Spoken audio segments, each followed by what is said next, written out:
The Continental War was a nightmare that lasted for 100 years, tearing the land apart. But near the end, a man emerged from the shadows to finish it, the legendary Riot Belger who fought with magical artifacts. He wasn't just a soldier, he was a human weapon who slaughtered tens of thousands. Even monsters with disaster-level power couldn't stand against him. He used blue energy constructs and chains to lock down the battlefield. He cut down the monsters and the humans who dared to control them. Following his country's orders, he wiped out anyone who turned a blade toward him. But once the war ended, he just vanished and no one has seen him since. Present day, Riot is living a quiet life as a shopkeeper when someone calls out to him. It's his grandson, Ray. The kid is itching to learn swordsmanship and wants some tips on how to train.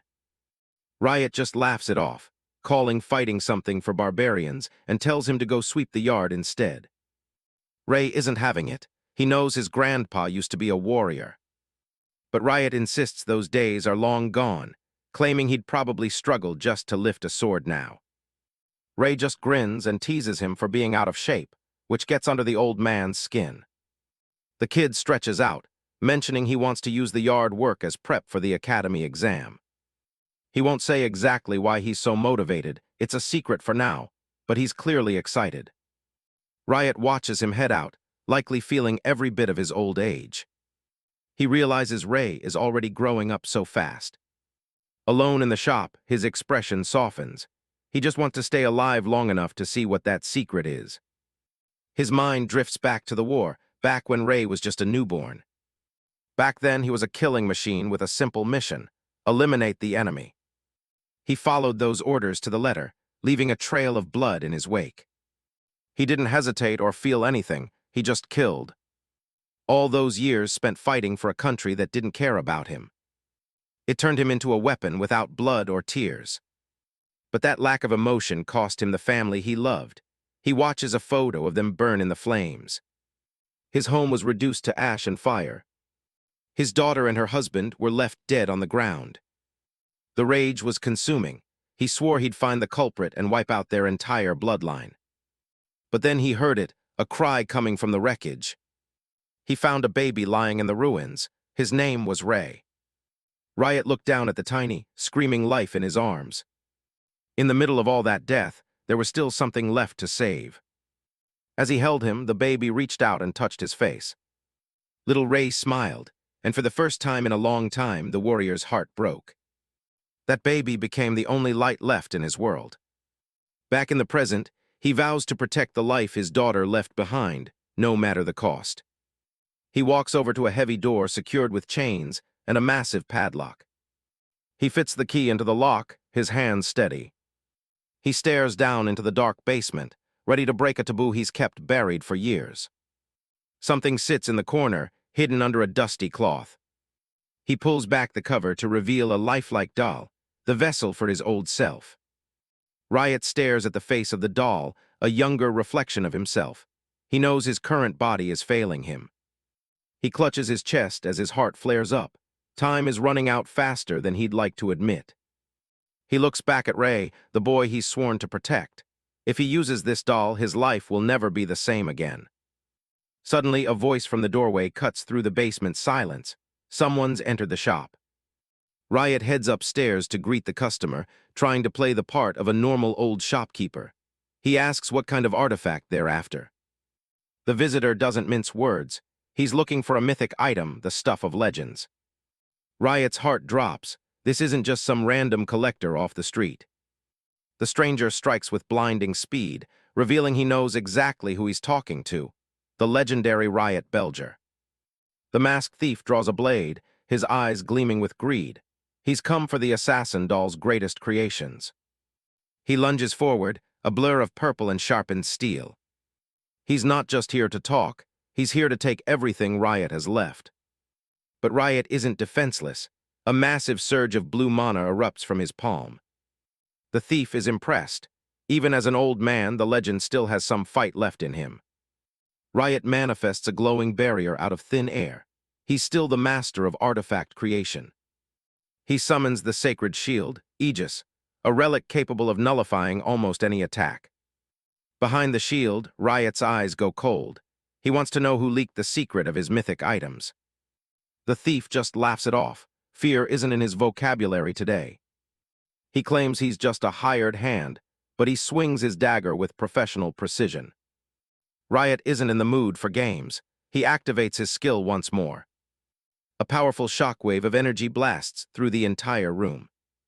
The force of it sends the thief crashing through the walls and out of the building. The dust begins to settle as the intruder tries to regain his footing outside. Riot steps out into the night, now wielding the legendary holy sword Excalibur. The sword amplifies his mana, and he grips the hilt tight, his aura overwhelming the area. He stands tall, the weight of the massive blade doing nothing to slow him down. He demands to know one thing: who exactly sent a thief to his doorstep? The thief admits the pressure is exactly what he'd expect from a hero, but he's not done yet. He moves like a shadow, taunting Riot about the inevitable weakness of his aging body. A stray spark catches Riot off guard, and he winces as his heart begins to flare up again. Just then, Ray walks in, completely unaware of the danger. He calls out for his grandpa. Riot panics, shouting for the boy to stay back. This was the last thing he wanted. The thief sees an opportunity, and his smile turns predatory. Before Riot can react, the thief has grabbed Ray from behind, using the boy as a human shield. He pulls out another mythic item, a bell called Echoes of Memory. Riot's blood runs cold. He knows exactly what that artifact is capable of. The thief rings the bell and the light fades from Ray's eyes. He's a blank slate now. Ray's hand reaches out for a weapon, his movements stiff and mechanical. He picks up a sword, his gaze hollow and red. The thief laughs, mocking the old man's helplessness. Without a second's hesitation, Ray lunges at his own grandfather. Riot barely manages to block the strike, his heart breaking as he looks at his grandson's empty expression. He realizes the bell has rewritten Ray's memories, turning him into a puppet. Now he's stuck in a nightmare. To save Ray, he has to find a way to break the spell without hurting the boy. Riot knows there are only two ways to break the brainwashing: defeat the caster or deliver a physical shock to the victim's brain. He grits his teeth, realizing he has no choice but to use force against his own flesh and blood. With a heavy heart, Riot channels a burst of mana and strikes out at the boy. He connects with a powerful blow, desperately apologizing as he tries to jar Ray's mind back to reality. The energy crackles around Ray, whose blank expression begins to waver under the assault. A massive explosion of light erupts as Riot pours his remaining strength into the technique. As the dust settles, the masked thief scoffs at the old man's supposed lack of mercy for his family. Riot glares back through the smoke, his gaze cold and unwavering. He knows exactly how much force was needed. The thief's smug expression vanishes as he feels a sudden shift in the atmosphere. A colossal pillar of light tears through the sky, signaling the arrival of something far more dangerous. A voice echoes from the brilliance, mocking the failure of a mere underling. The client steps out of the light, a towering figure with an aura that dwarfs everyone present. Riot is paralyzed with dread. The masked thief looks on in awe as the man he works for finally makes his entrance. Riot struggles to process the sheer weight of the presence before him. He's never felt anything like this. It's an overwhelming, suffocating pressure that threatens to crush his spirit. Without a word, the client draws his massive broadsword and swings, forcing Riot to move on pure instinct. The strain is too much for Riot's aging heart, which begins to stutter and fail under the pressure. He clutches his chest in agony, cursing the timing of his failing body. The client's blade descends with the force of a falling mountain. His golden eyes remain cold and detached, as if he's merely performing a chore. Riot manages to block the strike with Excalibur, but the shockwave ripples through his entire being. His legs buckle as he's driven into the dirt. He realizes that even with his legendary skills, his old body has reached its limit. He roars a final defiance, claiming that while his body is old, his spirit and skills remain as sharp as ever. But the physical toll is undeniable, and blood splatters onto the cold ground. Riot's vision begins to blur, the world spinning as his strength leaves him. He tries to focus, but the client is already preparing another move. Suddenly, a blade pierces through Riot's chest from behind. He looks back in absolute horror to see Ray standing there, his eyes still glowing with a faint, malevolent red. But the light in Ray's eyes suddenly flickers and dies out as the bell's influence finally breaks. The boy blinks, his expression shifting from a vacant stare to one of utter confusion. He sees his grandfather bleeding out on the ground and calls out to him, his voice trembling. He looks down at the blood on his hands and the sword, his mind struggling to comprehend what just happened. Before he can react, a massive shockwave from the client's power tears through the area. A swirling vortex of dark energy consumes the battlefield. The ground shatters as a final, devastating explosion levels the shop and everything around it. Riot is tossed aside like a rag doll, groaning in pain as he hits the wreckage. Ray pushes himself up, desperately searching for the man who raised him. A dark silhouette looms over him, the client standing tall amidst the ruins. Riot lies defeated in the rubble, his body broken and unable to move. He sees the monster approaching his grandson and begs Ray to stay away, his voice barely a whisper. But Ray finds a new source of strength and stands his ground, shielding his grandfather. He draws his sword and glares at the client, declaring that he won't hold back if the stranger takes another step. Riot's voice cracks as he screams for Ray to stop. He knows the boy is no match for the monster before them and begs him to run while he still can. Ray's eyes are fixed on the enemy, filled with a desperate courage, while the client stares back with a gaze as cold as death. The client takes a heavy, deliberate step forward, the sound of his armored boot echoing like a death knell in the wreckage of the shop. A cruel smirk plays on the client's lips as he prepares to end the bloodline of the man who was once a legend. With a terrifying display of speed and power, the client unleashes a strike that shatters the air around them. Riot's scream of "NOOO" is lost in the roar of the impact as he watches the boy he loves more than life itself bear the brunt of the attack. The client's massive blade cuts through the air, followed by a sickening spray of blood as Ray is struck down. Time seems to slow for Riot as he watches the silhouette of his grandson's falling body reflected in his own wide, tear-filled eye. Ray's eyes go dull as he falls, the spark of life fading from him in an instant. Riot's face contorts in pure, unadulterated agony. The pain in his chest is no longer from his heart failing, but from the soul-crushing despair of losing his only reason for living. Blood rains down across the battlefield, painting the ruins in a horrific shade of crimson. The client stands amidst the carnage, looking down at the two bodies with complete indifference. He coldly reminds the masked thief of his orders to leave no evidence behind. Riot, clinging to the last threads of his life, reaches a trembling hand toward the boy he failed to protect. His strength fails him, his hand falling back into the pool of his own blood as he whispers his grandson's name one last time. The client turns to leave, his heavy boots crunching through the debris as if he hadn't just destroyed a family. He casts one last look over his shoulder, acknowledging that while Riot Belger was once the strongest in the world, those days are long gone. But that's no longer true, he mutters, sheathing his weapon as he disappears into the smoke and shadows. The world fades into a violent, blood-red darkness as Riot's consciousness begins to slip away. In the infinite void of his dying mind, a tiny blue spark flickers into existence, fueled by a single burning emotion. Riot's spirit falls to its knees, wreathed in blue flames of grief. The realization that his own choices led to Ray's death tears at his very core. Memories of the past flood his mind. The day he first held Ray, the child who had pulled him back from the brink of despair after the war. He remembers the laughter, the training, and the simple joy of watching that child grow into a man. He sees Ray's smiling face one last time, a vision of the future that has been cruelly stolen from them both. The grief in Riot's heart transforms into a white-hot, inextinguishable rage. He makes a final, blood-soaked oath. He will return, and he will have his revenge. A system alert flashes. The final condition for Riot's awakening skill is finally met. Red flames flare up as his mana manipulation limit is finally unlocked. His soul begins transferring into a high-level magical artifact. The white cloth covering the vessel burns away. Riot emerges in a brand new body, the reincarnation doll. He looks ahead with a cold, violet stare. This isn't just a body, it's a mythic item.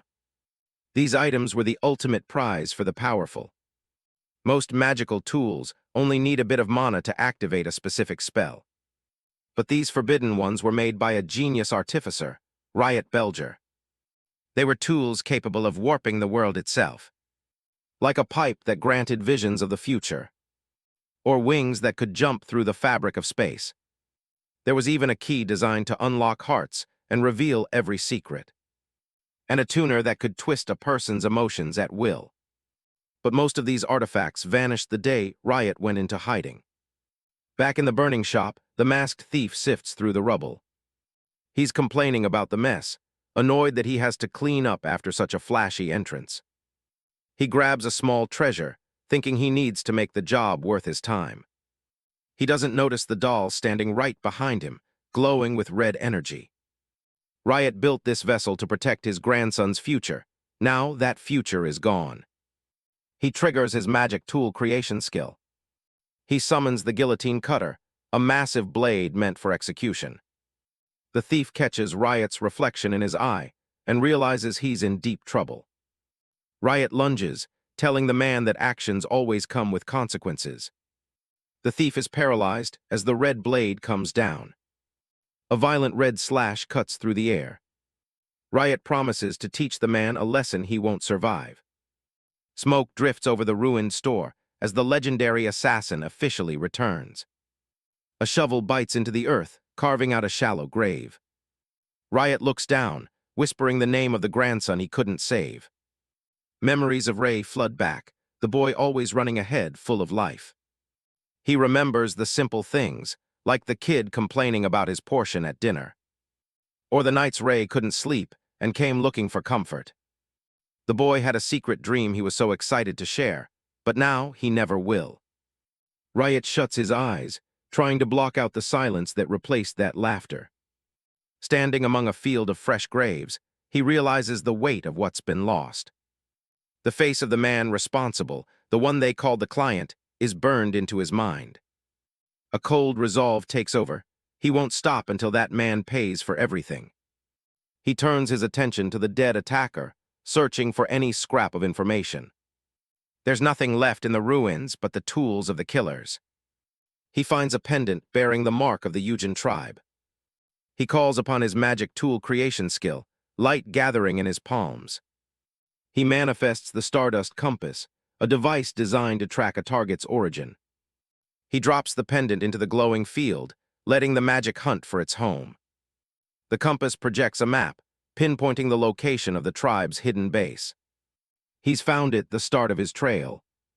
The Eugen tribe wasn't just a group of killers. They were experts at gathering intelligence. They used a forbidden skill to read the souls of the dead and pull out their deepest secrets. Riot arrives at the Valley of Corpses, a desolate fortress shrouded in fog. He walks toward the gates without a hint of hesitation. He knows that after years in hiding, finding his old allies will be impossible. But if these assassins are involved, it means someone is actively digging up his past. If they've been hunting everyone he ever knew to find him. Then the trail of corpses leads straight to his new front door. A blade suddenly presses against his throat as a voice tells him to stop. An assassin cloaked in shadows demands to know who he is and how he found this place. More figures emerge from the mist, surrounding him with weapons drawn. Riot doesn't even flinch, asking if they really think he's here to talk. The lead assassin decides he's seen enough and swings for the kill. The blade connects, but instead of cutting flesh, it shatters against Riot's neck. The attacker stares in disbelief as his weapon breaks into pieces. A massive burst of energy erupts from Riot, throwing the nearest killers back. They can't understand how a simple knife couldn't even leave a scratch. Realizing steel won't work, they prepare to blast him with magic instead. A storm of energy hits him head-on, intended to tear him to pieces. But the man just keeps walking right through the flames and the smoke. He steps out of the explosion, casually brushing the dust off his coat. The assassins are frozen in fear, wondering what kind of monster they've just provoked. Riot's voice is low as he mentions their habit of searching the dead for memories. He looks them in the eye and asks just how many lives they threw away to find him. The assassin trembles, demanding to know who Riot really is. Riot tells him to shut up, his eyes glowing with power as he activates a skill. A massive mechanical structure, an Iron Maiden, manifests from thin air. He stares the man down, telling him the only thing he's allowed to do now is scream. The assassin begs for mercy as the heavy iron doors begin to close. Blood splatters across the surface as the maiden does its grim work. Dozens of the iron traps now line the path, each one holding a silent victim. A lone survivor groans in the shadows, his face pale with shock. He looks around at the remains of his tribe, unable to believe everyone is gone. Riot confirms the truth, standing calmly over the destruction. The survivor stammers, asking what exactly this monster wants from him. A glowing dagger appears in Riot's hand as he tells the man he just needs information. He presses the blade to the assassin's neck and asks for the location of the client. He drags the man back to a dark cellar for a more thorough interrogation. But as he expected, the low-level grunt doesn't know anything useful. He leaves the body behind and begins searching the rest of the base, eventually finding a stack of client records. He notices something immediately. Entire pages have been carefully ripped out. The man he's hunting is clearly more cautious than he anticipated. Riot recalls the words of the man who killed Ray, taunting him about his past strength. It had to be someone who knew him during the war, but that list is long. He shakes his head, knowing it's too early to jump to any conclusions. He pulls a specific file from the pile, a new plan forming. He knows exactly where he needs to go next. The file points toward a man he hasn't seen in years. Rit Brown, an old comrade who might have the connections he needs. If anyone can help him track down a high-level client, it's him. He realizes that in this world of shadows, Rit is the only person he can still trust. The journey takes him to the royal capital of Gloria, a city teeming with life and secrets. Riot stands outside a grand estate, watching the leaves fall. He walks toward the front door, his expression unreadable. He pushes the door open and steps inside the quiet mansion. He enters a room filled with books and personal mementos, looking for any sign of his friend. He stops in front of a framed photograph on a desk. He notices a child in the photo and begins to wonder how much time has truly passed. A sudden movement behind him catches his eye, and he turns just in time. A powerful strike comes flying at his head, sending papers scattering. Rit Brown demands to know who he is and why he's in his house. The merchant glares at him, asking how he could possibly have that face. Riot just sighs, telling him that's a hell of a greeting after all this time. He jokes that since they're old friends, Rit should at least offer him a hug. Rit isn't in the mood for jokes and activates his mighty arm skill. He lunges forward, his arms glowing with immense magical power. A window shatters as Riot makes a sudden entrance into the estate, the sound of breaking glass echoing through the silent hall. Rit Brown lunges forward with a powerful strike, his face twisted in a mix of rage and confusion at the intruder. Riot remains perfectly calm, casually asking his old friend why he's trying to punch him. Rit screams at him to shut up, refusing to believe the young man before him could possibly be the person he claims to be. Riot sighs inwardly, realizing that his rejuvenated appearance is causing a genuine and dangerous misunderstanding. A flurry of rapid attacks follows, but Riot moves like a shadow, easily staying one step ahead of the merchant's strikes. Rit is momentarily stunned by the fluid, familiar movements, a flicker of uneasy recognition crossing his mind. Riot's boots slide across the floor as he repositions himself with the practiced ease of a veteran warrior. He tells Rit once more that it really is him, but the merchant is still too blinded by shock to listen. Rit demands that he stop screwing around, his attacks becoming even more frantic and desperate. With a sharp, decisive movement, Riot delivers a kick that sends Rit flying back against the wall with a heavy thud.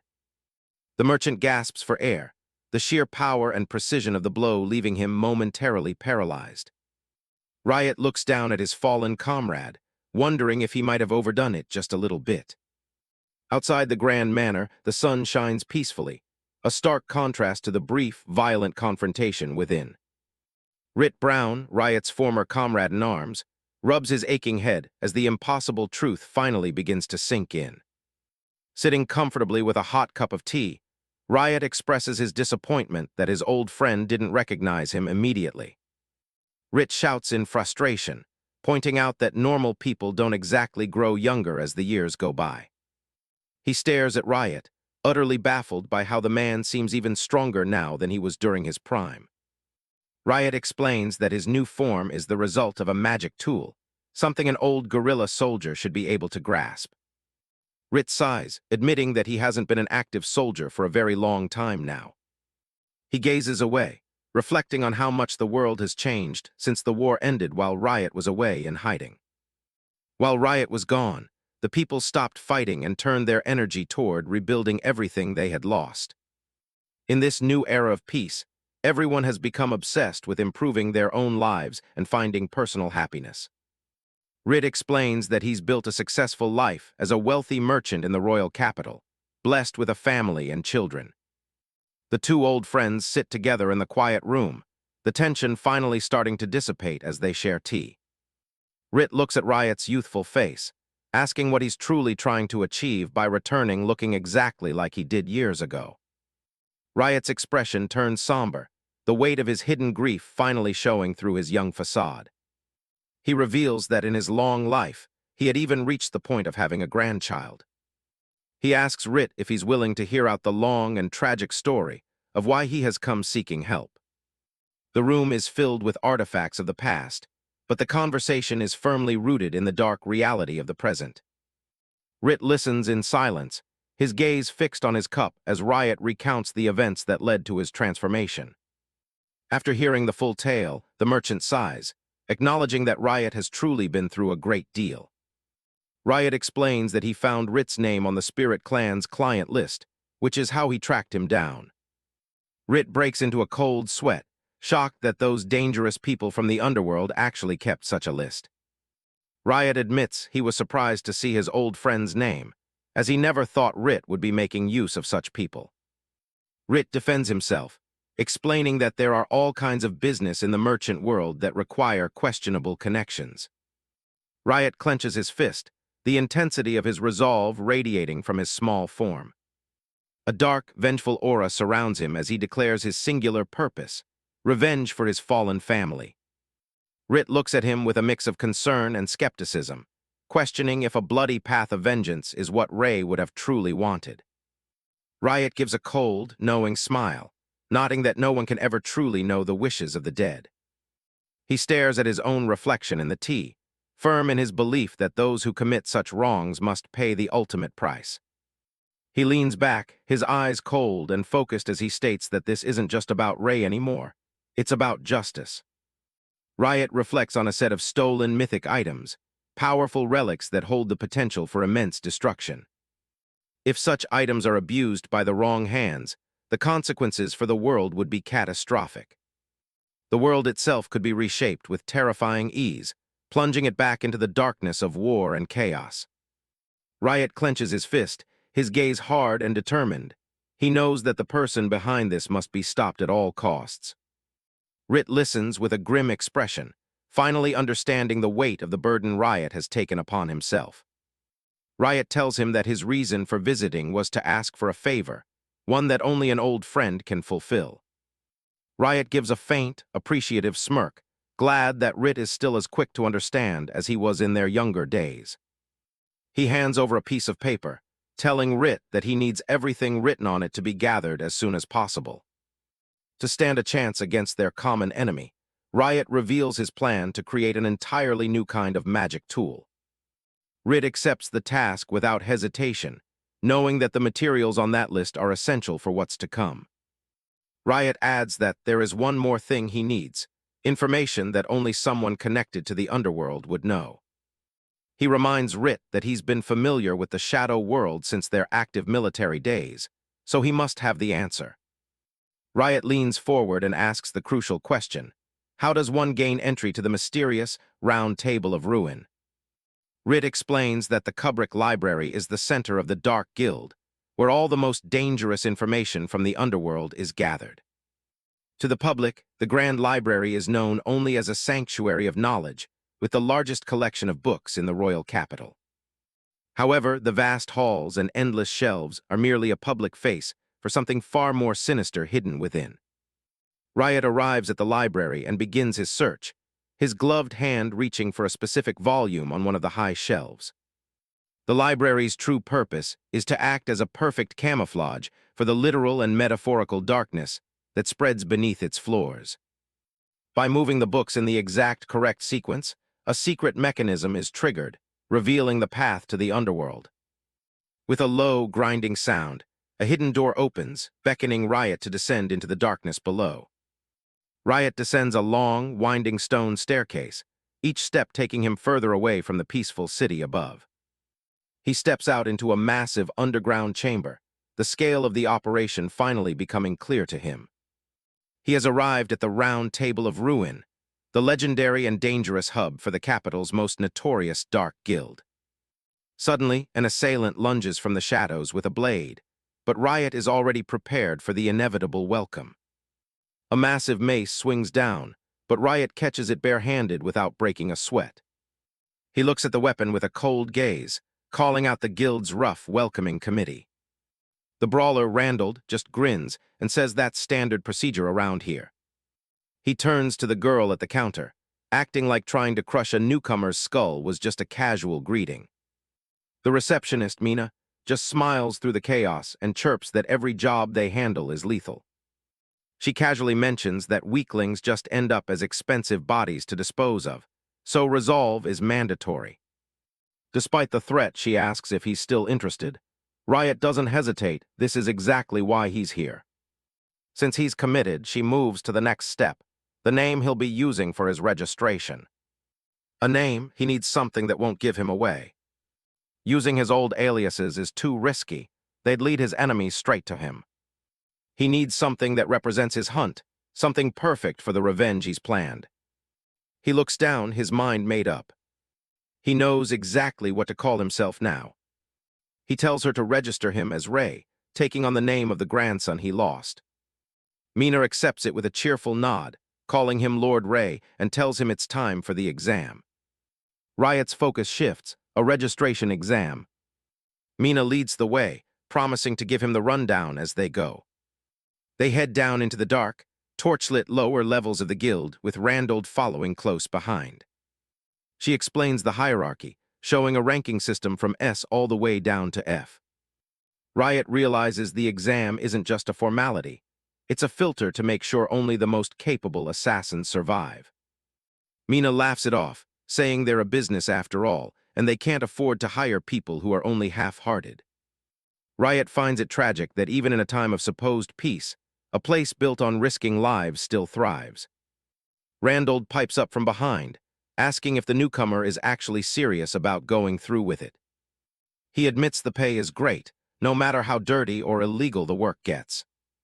And if he picks the right contracts, he can satisfy any bloodlust he wants. One guy is already losing it, laughing as his skin crawls with excitement for the slaughter. Mina welcomes the group of bloodthirsty candidates, while Riot Belger stands by with a completely blank expression.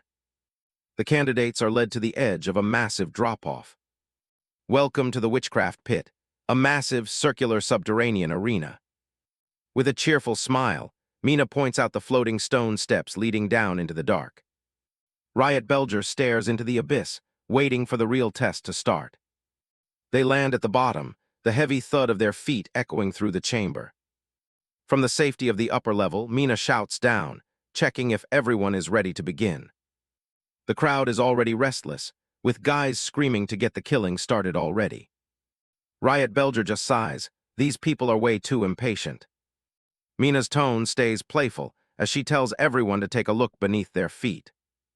The floor starts to vibrate, and everyone looks down in confusion.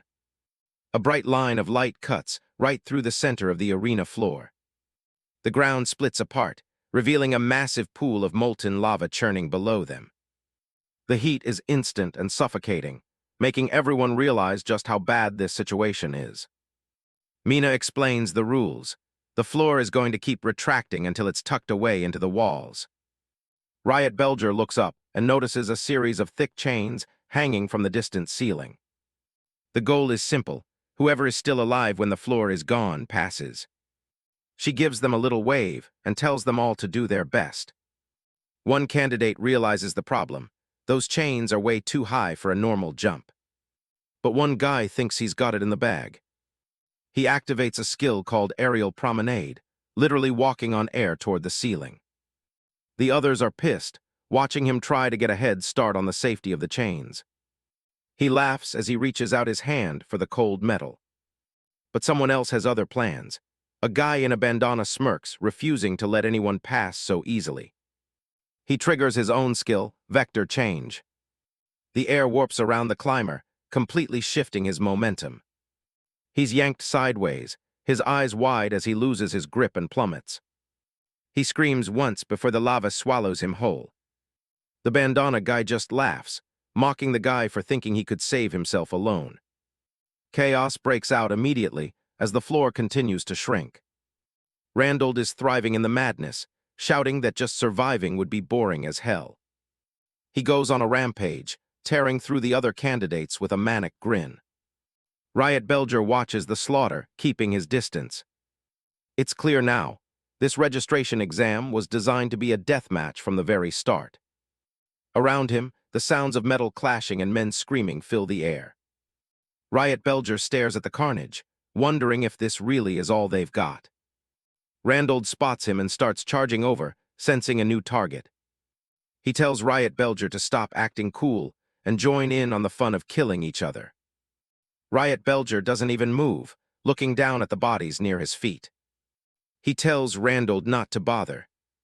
He says Randall wouldn't last 3 seconds and should focus on actually passing the exam. Riot Belger pointed at the chains and told Randall that slaughtering everyone here was pointless if he couldn't reach safety himself. Randall admits that he has a point. Saying that, the tattooed brute lunges at another candidate. In a completely unexpected move, he hurls the candidate toward the chain. The candidate excitedly reaches out his hand. He manages to grab the chain, but his cheer of victory is cut short. The metal is glowing. It's been superheated by the lava below. He screams in agony as his palms start to sizzle against the searing metal. The pain is too much. He loses his grip and plummets into the inferno. Randall watches the body disappear, shocked that the chains are actually traps. He doesn't stay worried for long, laughing as he figures out a way around the heat. A candidate is caught off guard as someone grabs him from behind. Randall isn't looking for a fight, he's looking for a tool. He lunges for the nearest chain, pulling his victim along. In a display of pure cruelty, Randall uses the other man as a human shield to grip the burning metal. The victim's back is pressed into the white-hot chain, his screams echoing through the pit. Up in the observation room, Mina just giggles, finding the bold move entertaining. Randall thanks the dying man for his sacrifice with a truly twisted grin. Riot Belger watches the display from the edge, his disgust for the man growing. Randall mocks the kid, telling him to hurry up before there's no ground left to stand on. He laughs, nodding that there aren't any other bodies left for Riot Belger to use as a glove. The protagonist stands over the edge, looking at the candidates already lost to the fire. He repeats the word sacrifices, his voice colder than usual. He tells the warrior that he doesn't need anyone's help to climb. Randall's eyes widen as he's suddenly used as a stepping stone. Riot Belger plants a foot right on Randall's face to launch himself into the air. He grabs the red-hot chain with his bare hand, revealing that his dull body literally cannot feel heat. Far above the carnage, the Cerberus Knights' headquarters plaza is bathed in sunlight. The mood is completely different as citizens gossip about the return of a legendary hero. Knights stand at attention, preparing for a grand arrival. The symbol of justice himself, Lord Haste, makes his appearance. The crowd goes wild as they spot the greatest knight in the kingdom. Confetti fills the air for the man everyone admires. He carries the weight of a nation's expectations in his gaze. Lord Haste remains perfectly stoic, the hero everyone expects him to be. Back in the dark, Riot Belger hangs from the chain, his expression as cold as ever. High above the pit, Gaia and the mysterious lady in black watch the performance. Gaia is impressed, finding the new guy to be quite lively. The lady remains silent, her eyes fixed on the doll below. She notes that while he's efficient, Riot Belger lacks the raw killer instinct of a true assassin. Down below, Randall is losing his mind as his face gets crushed under a boot. Riot Belger gives him a mock compliment, thanking him for being such a steady foothold. He kicks off with a spray of blood, leaving the tattooed warrior stunned and broken. Randall screams after Riot Belger as the doll walks away from the pit. Mina declares that Riot Belger and Randall are the only two candidates who pass the grueling test. Back on solid ground, Mina prepares to process Riot Belger's registration, who confirms he starts at the bottom. The examiner gleefully explains the guild's ranking system. Promotion comes from completing dangerous requests, climbing the ladder from F rank to the prestigious A rank. Riot Belger simplifies the process, but Mina reminds him that even the lowest-tier missions are life-or-death gambles. She vents her frustration about quitters who leave their messes for the guild staff to handle. She highlights the elite at the top, veterans who have survived countless bloodbaths to earn their place. These high-ranking assassins are battle-hardened killers who have seen everything. Reaching the top comes with exclusive privileges, especially for those who hit the legendary S rank. Mina describes the classified reading room, a library containing the world's most guarded secrets. She encourages Riot Belger to aim for the pinnacle where rewards and access are limitless. Riot Belger realizes the library might hold the information he needs about the mysterious Orderer. He wastes no time, asking for the quickest path to the top of the guild. A shrill voice cuts in, suggesting a path paved with corpses. Mina is startled to see Gaia, a high-ranking member of the guild, standing behind them. She recognizes him as an elite assassin on the verge of being promoted to S rank. Gaia, the top-ranked A-class member, introduces himself with a predatory grin. Riot Belger observes the young man, recognizing him as the current peak of his rank. Gaia is a prodigy, a child soldier who has claimed 10,000 lives since the age of 5. The young ranker taunts Riot Belger, questioning his ambition to reach S rank. With a flash of sharp teeth, Gaia laughs off Riot Belger's chances. He criticizes Riot Belger's performance in the exam, nodding his reluctance to get his hands dirty. Gaia leans in, his yellow eyes burning with a lack of respect for Riot Belger's restraint. He invades Riot Belger's personal space, claiming the doll smells of something unpleasant. Gaia calls it the stench of hypocrisy, mocking Riot Belger's apparent mercy toward others. Riot Belger remains unfazed, letting the accusation hang in the air. Gaia questions the logic of leaving potential enemies alive during a survival test. He dismisses Riot Belger's skill, seeing it as incomplete without the willingness to slaughter. The A-ranker insists that a true assassin must be thorough and leave no one standing. Riot Belger listens in silence, his expression unreadable. Gaia speaks of the guild as a home for monsters who revel in bloodshed and lack any sense of morality. He warns Riot Belger that his naive attitude will ultimately lead to his death. To Gaia's surprise, Riot Belger responds with a soft, dismissive chuckle. Annoyed, the young assassin demands to know what's so amusing about his warning. Riot Belger reaches out, casually placing a hand on the dangerous ranker's shoulder. He thanks Gaia for his kindness in worrying about a stranger's survival. The patronizing tone leaves Gaia stunned and visibly irritated. Riot Belger makes it clear that he has his own agenda and no interest in Gaia's philosophy of violence. As he pulls away, he suggests that his restraint isn't born of mercy, but efficiency.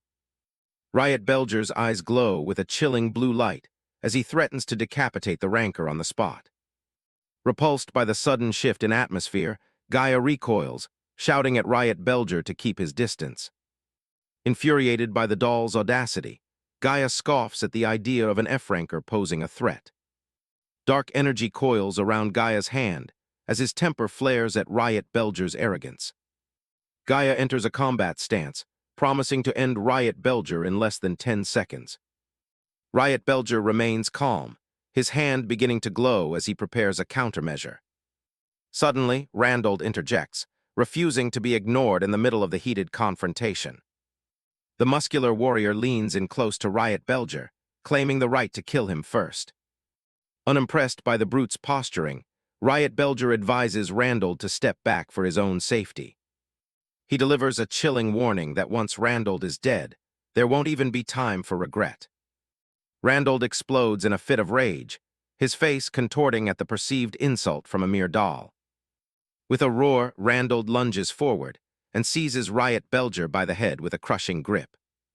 He brags about his reputation as the hunter-killer, while threatening to pulverize Riot Belger's face. Riot Belger lets out a weary sigh, clearly tired of the brute's predictable aggression. A blinding flash of light erupts between them as Riot Belger activates his true power. The doll invokes his unique skill, magic tool creation, manifesting a lethal web of glowing energy. He summons the iron stakes of pruning, vibrating threads capable of slicing through anything they touch. With cold indifference, Riot Belger reminds his attacker that he was given a fair warning. The invisible threads tighten around Randall, who stares in horror as the trap is sprung. In a gruesome display of precision, the wires slice through the giant as Mina and Gaia watch in shock. Riot Belger stands unmoved, silhouetted against the sudden spray of his opponent's blood. Gaia leaps into the fray, dismissively stepping over the remains of the small fry who was just defeated. The agile ranker closes the distance instantly, his claws extended in a lethal, high-speed strike. Riot Belger analyzes Gaia's movements, acknowledging the impeccable speed of a prospective S-rank. As Gaia's attack nears, Riot Belger begins to manifest a new magic tool from thin air. He notes that Gaia's approach is far too straightforward as he prepares to counter the ranker's blow. Riot manifests his new weapon, the lamenting Scarlet Whip, a tool that scales its speed and power based on how much mana the user pumps into it.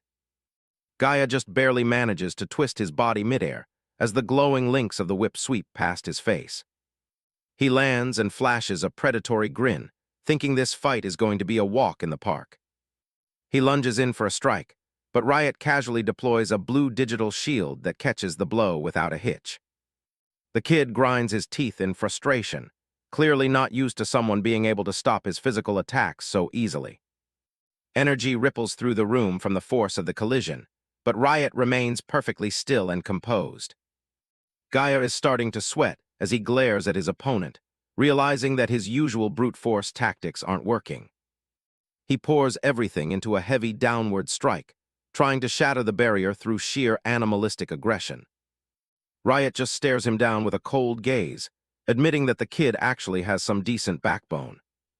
Gaia laughs it off, bragging that his overwhelming strength is the only thing that matters in a fight. High above on the balcony, the lady in black is watching the duel intently, fascinated by the newcomer's skill with magic tools. The way he moves starts to look familiar to her. There was only one person in history who fought with that kind of precision. Gaia slams his fist into the floor, creating a massive shockwave that cracks the stone tiles. He starts bouncing off the pillars and walls, trying to find a blind spot in Riot's circular defense. Riot tracks him effortlessly, nodding that the boy is actually picking up even more speed. Every single one of Gaia's strikes is met with that same humming blue energy shield. Gaia thinks he's finally spotted an opening and dives in with a manic, toothy grin. He slams a heavy kick right against the barrier, but Riot doesn't even budge an inch. Riot looks at him with a tired expression, telling the boy that he's still way too young for this level of combat. He decides it's time for a lesson, reminding Gaia that there's always someone better out there. The threat just makes Gaia even more excited, his eyes glowing with a feral bloodlust. His hands are actually starting to smoke from the pressure of hitting the mana shield over and over. He's practically vibrating with rage, saying he can't wait to tear the older man apart. Riot just sighs, warning him that an attitude like that is a quick way to die young. Gaia screams for him to shut up and throws another desperate kick at the barrier. He vents about how much he hates people who think they can lecture him mid-fight. He smashes the ground in a blind rage, sending debris flying everywhere as he loses his cool. Riot just glides away from the mess, keeping his defense perfectly centered as he resets his stance. He starts gathering mana in his hand, preparing to end this little skirmish once and for all. A massive explosion of light and force erupts between them, shaking the entire hall. Gaia is still laughing like a maniac through the smoke, completely obsessed with the fight. Riot tells him to stop playing around and finally show his true power. The two clash up close, locked in a struggle of will, but before things go any further, everything stops.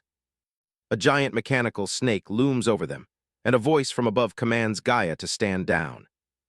The authority figure makes it clear that the boy has been taking things way too far. Meet Noise Hamon. She's an S-rank holder and holds the number 3 spot in the guild, looking every bit like the powerhouse she is. Gaia isn't backing down, though. He's pissed that she's getting between him and his prey. Noise doesn't even flinch. With a wave of her hand, a massive shadow snake lunges out from the darkness. The construct strikes like lightning, tearing right through Gaia's arm and sending blood flying everywhere. She keeps that calm smile while reminding him to listen when his superiors are talking. Gaia hits the floor screaming.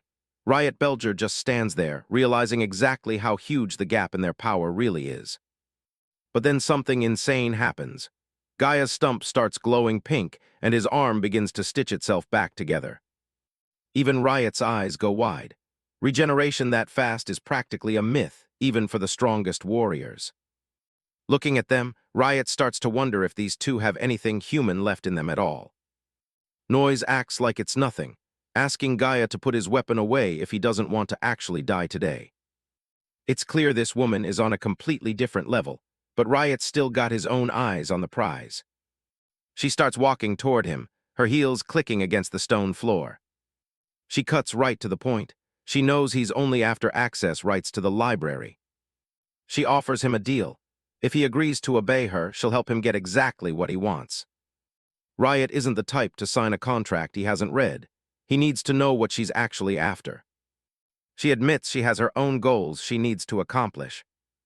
And to make it happen, she needs a pawn she can actually use. She gets right in his space, tilting his head up to get a better look at her new recruit. She needs someone young, strong, and talented, someone exactly like him. It's a tempting offer, but Riot knows a shortcut like this always comes with a heavy price. She doesn't push it, telling him he's completely free to walk away if he wants. With that, she turns around and tells Gaia to come along. The guy hates being ordered around, but he follows anyway. Gaia makes sure to get one last threat in, promising Riot that he'll be the one to kill him next time. Riot just sighs. This whole thing just became a massive headache. But if this is what it takes to reach his target even a second faster, he'll do it. He's ready to clear out any obstacle in his way, no matter how much power they're packing. A week later, Riot is back at the guild reception desk. Mina, the receptionist, looks like she's about to have a heart attack. Riot drops a massive pile of reports on the desk.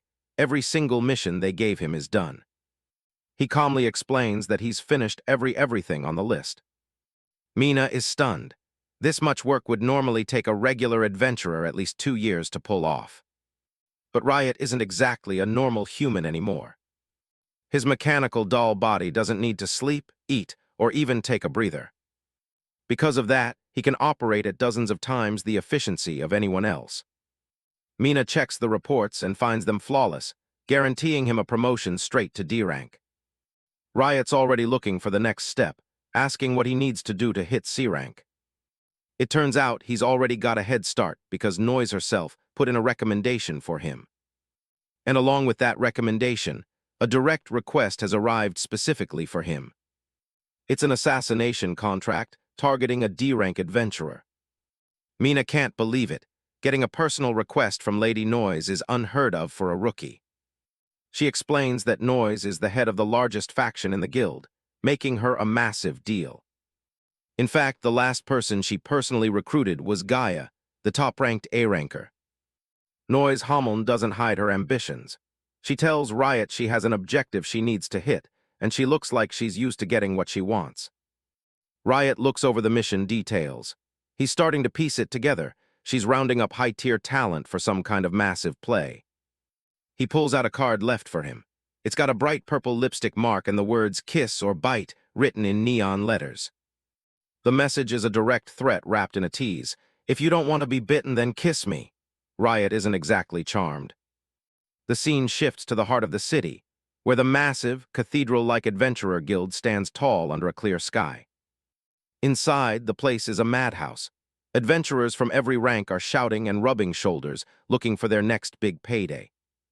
Riot makes his way through the crowd. He's looking for the meeting spot where his new party is supposed to gather.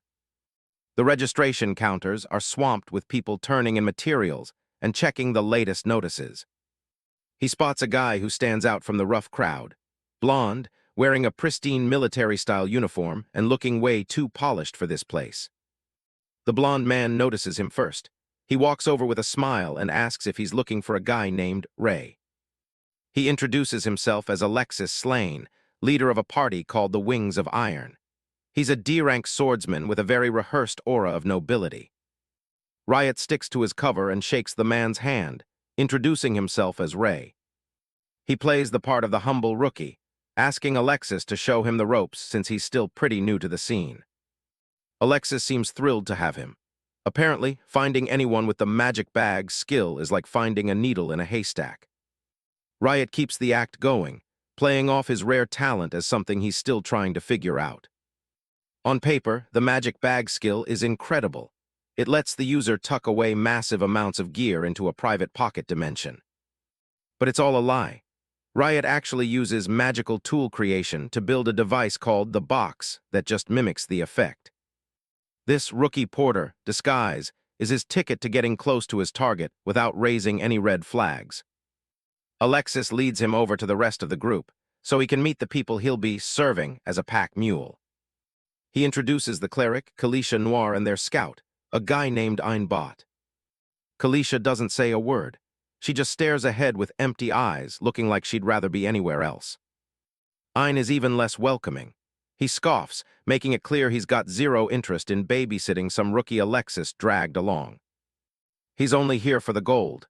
He wants to finish the job, get paid, and never see any of these people again. Alexis tries to be the friendly leader, throwing an arm around Ein to lighten the mood, but it backfires immediately. He reaches for a vase of flowers on the table nearby, maybe trying to make a grand gesture. Ein isn't having it. He splashes the water right in Alexis's face and barks at him to keep his hands off. Alexis ends up on the floor, sputtering, while Ein just looms over him. It's a total mess.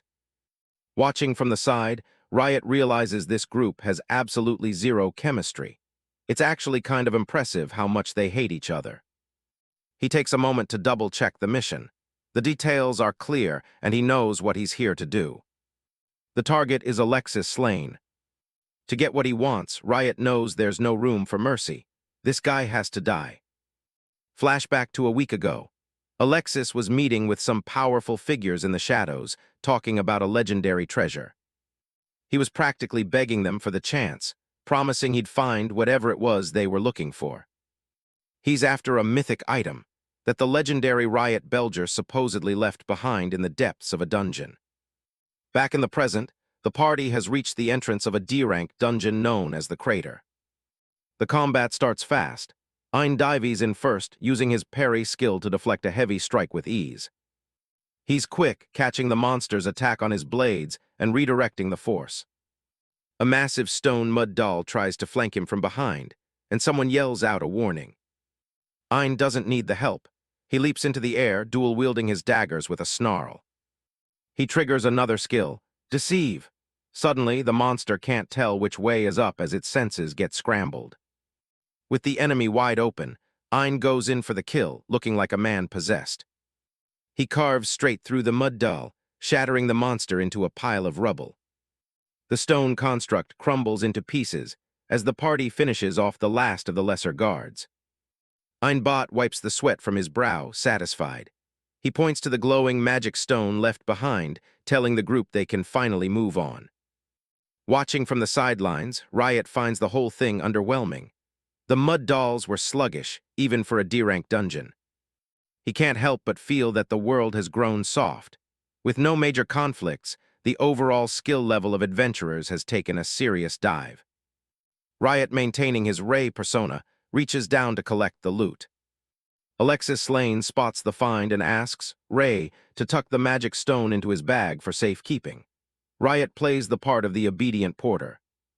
Alexis gives him a bright, charismatic smile and a quick thank you, though his eyes don't quite reach his mouth. As they trudge deeper into the dungeon, Riot contemplates how easy it would be to end Alexis right now. But he needs a clean kill, no witnesses, no evidence. Timing is everything. He needs to wait for the perfect moment when the dungeon itself can be blamed for the man's death. They stop in front of a pair of massive, imposing iron doors. Alexis announces with a grand flourish that they've reached the boss room. The heavy doors groan open, revealing a chamber filled with a sweltering orange glow. The giant golem rumbles to life, its core burning like a miniature sun as it looks down at the intruders. Alexis points toward a platform in the distance, ignoring the monster for a second to focus on the prize. Perched on a stone pedestal is a large, iron-chain treasure chest, the goal of their entire expedition. He reminds the party that the chest holds a legendary magic item, one that would let them retire in luxury forever. His plan is simple: get the chest and get out. He claims they don't even need to defeat the boss to win. Ein is skeptical. He doesn't see a clear path to the treasure that doesn't involve getting smashed by a mountain of sentient rock. The golem roars, shaking the very foundation of the room. Ein warns that one wrong step into the combat zone will get them all killed. Alexis just smiles that thin, dangerous smile of his. He brings up Dragon of Inferno, one of the most powerful adventurer clans in the country. Even they were forced to tuck tail and run from this place. Ein is floored. How is their ragtag party supposed to succeed where legends failed? Alexis tells him to relax. He's got a secret plan that he's been sitting on this whole time. Before anyone can react, Alexis draws his blade and delivers a ruthless, blindingly fast slash across Kalisha Noir. Kalisha's eyes go wide in shock as blood sprays across the floor. She never even saw it coming. The force of the blow sends her tumbling back into the shadows. Ein lets out a guttural scream of pure panic. As the golem begins its attack, Ein lunges to shield the wounded Kalisha from the falling debris and the monster's wrath. Alexis watches with a cold, detached amusement. The trap has been sprung, and the giant golem is now fully engaged. Ein is trembling with rage, cradling Kalisha. Alexis tells him to pipe down, explaining that this boss room has a specific gimmick. In the distance, platforms begin to rise out of the bubbling lava, triggered by the ongoing combat. A hidden path slowly reveals itself, winding its way toward the treasure pedestal. With Ein and Kalisha keeping the golem busy, the path to the treasure is wide open. Alexis can walk right up to it without breaking a sweat. The realization hits Ein like a physical blow. Alexis didn't just mess up, he used Kalisha as living bait to trigger the room's mechanics. Alexis doesn't deny it. He laughs, declaring that commoners are nothing more than tools meant to serve the elite. Ein spits back that Alexis is just a fallen noble, clinging to a title that doesn't matter anymore. The insult strikes a nerve. Alexis's expression turns murderous as he tells the thug to shut his mouth.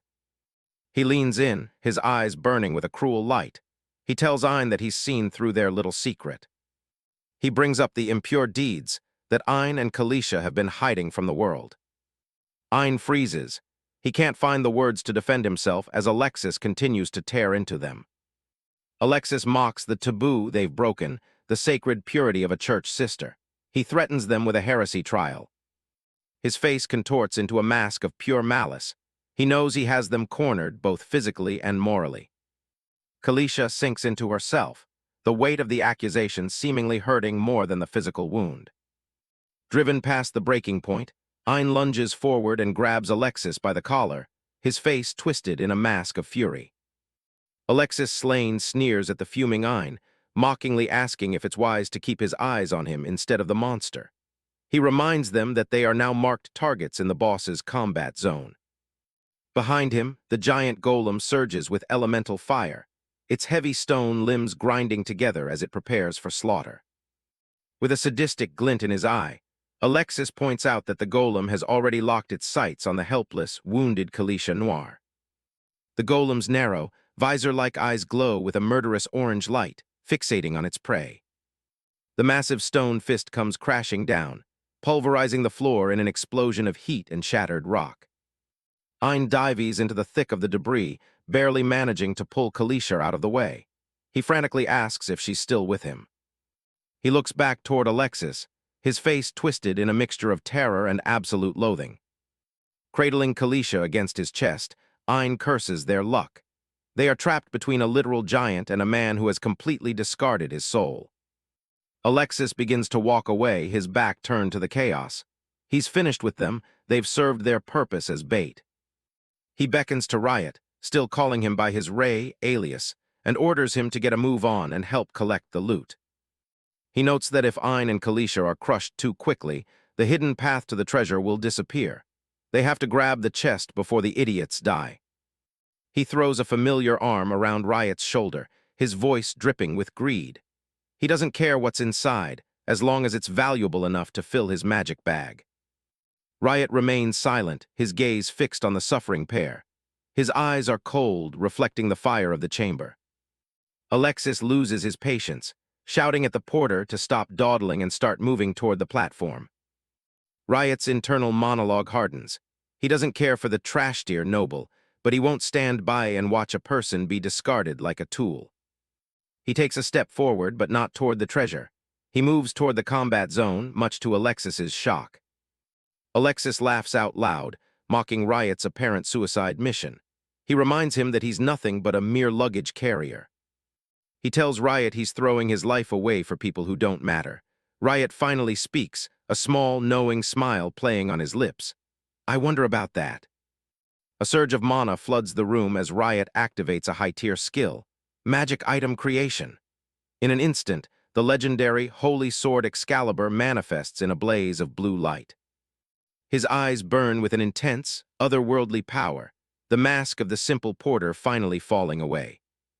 With one fluid motion, Riot swings the divine blade. A massive pillar of holy energy erupts, slicing through the air with the force of a falling star. The sheer magnitude of the attack leaves everyone, Alexis, Ein, and Kalisha, frozen in a state of absolute disbelief. Riot stands amidst a swirl of digital-like particles, the sword's power still humming in his hand as he looks toward the boss. Ein stares at the porter, who just rewrote the rules of the dungeon, whispering in shock, "Just what on earth are you?" Riot pops a small charm. "My bad," he mutters. He sprays a mist that puts the others to sleep, its silent parfum. He's not letting them see what's about to happen next. Alexis stands frozen. He's still processing how a single blow took down the giant golem. He points a shaking finger at the man he thought was just a porter. "Who the hell are you?" Riot finally drops the mask. "Riot Belger," he says calmly. He lets the weight of the name sink in. "The one who's going to kill you." Alexis stares at the golem's remains, unable to wrap his head around that kind of power. He screams the question again, his voice cracking with fear. Riot repeats it, cold and steady. "Riot Belger." He isn't hiding his killing intent anymore. Alexis can't believe it. He's standing across from a living legend in a dusty dungeon. He tries to laugh it off, calling it a joke. There's no way a lowly porter is actually the famous assassin. He decides Riot must just be another treasure hunter. "You're after the mythic item too, aren't you?" Riot just watches him, expressionless. Alexis starts gloating again, convinced he's figured out Riot's plan. He's certain Riot only joined the party because he knew what was in the chest. "That treasure is mine," Alexis says, trying to reclaim some of his lost ego. Riot doesn't bother arguing. He just unleashes a blinding surge of mana. He walks right past the stunned noble. He did the work, so he's opening the chest. Alexis grits his teeth, convinced Riot was just holding back his mana to steal the prize at the last second. Riot opens the lid, but there's no legendary weapon inside, just a few red bottles. He picks one up in size. It's a recovery potion, not a mythic item at all. He realizes Alexis is either a complete fool or he was set up by someone else. If it's the person Riot thinks it is, then Alexis is just a pawn in a bigger game. Alexis sees the bottle and his eyes light up. He's just glad it's small enough to carry without a magic bag. Riot catches the greed in his eyes and smirks. How about a deal? Alexis stops, completely confused by the change in tone. Riot plays the part of the mercenary. He says he's put in too much effort to leave empty-handed. Alexis isn't having it. I don't care about your money, I need that item. He moves for his sword, ready to take it by force. Riot's eyes go cold. You saw what I did to the golem, right? You really want to try me. Alexis flinches, the memory of that power hitting him like a physical weight. He swallows his pride and asks for the price. Riot holds the bottle up like he's selling snake oil. 25 million a bottle, a clean 100 million for the set. Alexis nearly chokes. That's enough to buy a mansion in the capital. Riot leans in with a mocking smile. Ask your sponsor for the cash, though I doubt they'd pay that much for someone like you. Alexis is fuming. He warns the guy not to mock him. He screams about his client, the world-famous Dragon of Inferno, who can drop 100 million gold like it's nothing. Riot realizes these are the guys who leaked the military info. Alexis demands the magical tool first. Riot plays along and agrees to hand it over. He tosses the tool over. Alexis catches it with a greedy laugh. The noble calls him an idiot. He explains that this item is his ticket back to nobility. There's no way he's handing it over to a lowly porter. Riot isn't interested in the lecture. He activates a tool called Pruning Iron Stake Picket. Glowing wires shoot out, ensnaring Alexis instantly. The wires tighten, slicing right through the guy's skin. Blood sprays everywhere. Riot tells him he's not going back to any noble house. Alexis is sliced into pieces in a red mist. Riot stands there cold as ice, finishing his sentence. He's the one doing the killing. A bit later, Ein finally groans and starts to wake up. Riot puts on his helpful teammate face and greets him. The first thing Ein does is ask about Carisha. She's slumped against the wall, still out cold. Riot reassures him she's just sleeping, and her wounds are already closed. Then he switches to a serious tone and tells Ein that Alexis didn't make it. According to his story, Alexis died triggering a trap. He claims the guy was trying to hog the treasure for himself. Ein can barely believe it. Ein remembers the boss fight and notes that Riot was incredibly strong to one-shot it. Riot just rubs his neck and lies through his teeth, saying he just threw a tool at random and got lucky. Ein looks at him, totally unconvinced by the "at random" excuse. Still, he calls him lucky and says he's a natural adventurer. Riot just thanks him. Carisha finally starts to stir. Ein rushes over to her side, relieved she's okay. Riot watches them, telling them they should head home together. They report back to the guild and finally part ways. Riot watches them leave, thinking about how they were secret lovers. It turns out Alexis had discovered their secret and was using it to blackmail them. Now that the nuisance is dealt with, they can finally be together. Riot hopes they can be happy as he walks away. Back at the main guild hall, things are as busy as ever. Mina is impressed by how fast he finished his promotion mission. Just like that, he's officially C rank.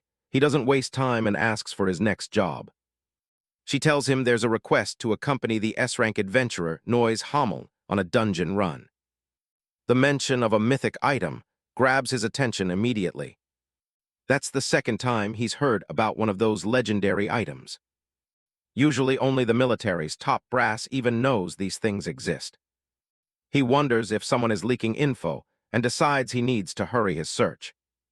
A man with a cold stare watches as a meeting concludes in the Dragon of Inferno Guild. The guild's conference room is lit by a mysterious blue crystal floating over the table. A scarred man calls someone a dim-witted fool for failing such a critical task. A woman in the hologram laughs, saying the failure might actually be a good lesson for the child. They discuss the mythic item, which turned out to be nothing but a fake. The vice leader dismisses the failure, insisting they just need to hurry their main plan. Their ultimate goal is to plunge the world into chaos once more. The shadowy leaders agree that the Dragon of Inferno must reign at the summit. The scene shifts to Tyrios, the vice leader of the Cerberus Knights, who seems to have his own agenda. Meanwhile, a lone figure enters the boss room of the hidden dungeon, Toros. Noise Hommeln is already there, waiting. She notes that the visitor is late. Riot steps into the light, greeted as a highly anticipated rookie. He immediately recognizes the woman in front of him. It's Noise Hommeln, the adventurer ranked second among all S-ranks. Riot notes that meeting in a hidden dungeon boss room is a bit excessive. Noise just shrugs it off, telling him he should have been much faster if he were serious. Riot asks why she thinks she can talk to him like that. She picks up a small crystal fragment, looking unimpressed. She tells him he's about to find out the real reason she called him here. Suddenly, the massive blue crystals in the room start to glow and shift. A giant crystalline minotaur begins to manifest from the walls. Toros, the dungeon boss, stands fully formed and ready to kill. The beast lets out a deafening roar and prepares to strike. It unleashes a massive blast of energy straight at Riot. Riot stays grounded and activates Sacred Shield, Aegis. He notes that while the attack was heavy, his new body can take the pressure. The boss slams its massive fists down, shattering the floor. From her safe perch, Noise asks him if the rumor about the mythic item is true. She quickly admits that the whole thing was a lie just to get him here. Riot looks back at her, finally realizing he's been played. The boss doesn't give him any room to breathe, swinging its fist again. Riot jumps back, landing gracefully as Noise continues her interrogation. She watches his every move with an intense, analytical gaze. Riot realizes she isn't just talking, she's actively testing his capabilities. Noise warns him to stay focused if he doesn't want to die. Riot stops holding back and lets his power flare. He leaps high into the air, dodging a massive swipe from the Minotaur. He closes the distance in an instant, fist glowing with mana. He manifests a new tool, the Crimson Whip of Wailing, Ku Chulain. Glowing red chains lash out, wrapping around the beast's horns. With the boss pinned, he summons the legendary Holy Sword, Excalibur. Riot brings the glowing blade down, ready to end the fight once and for all.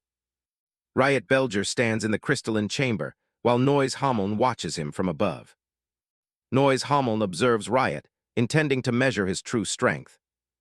Riot gathers his power as the massive boss remains looming behind him. Noise steps forward, her heels clicking sharply on the icy floor.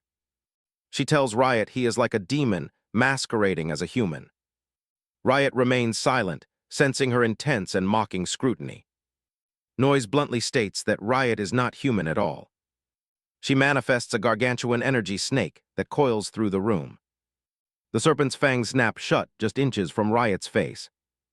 Riot does not flinch, his gaze remaining cold and steady. Noise chuckles, nodding that most people would have reacted to the threat. Riot looks at the ethereal beast, entirely unimpressed by the display.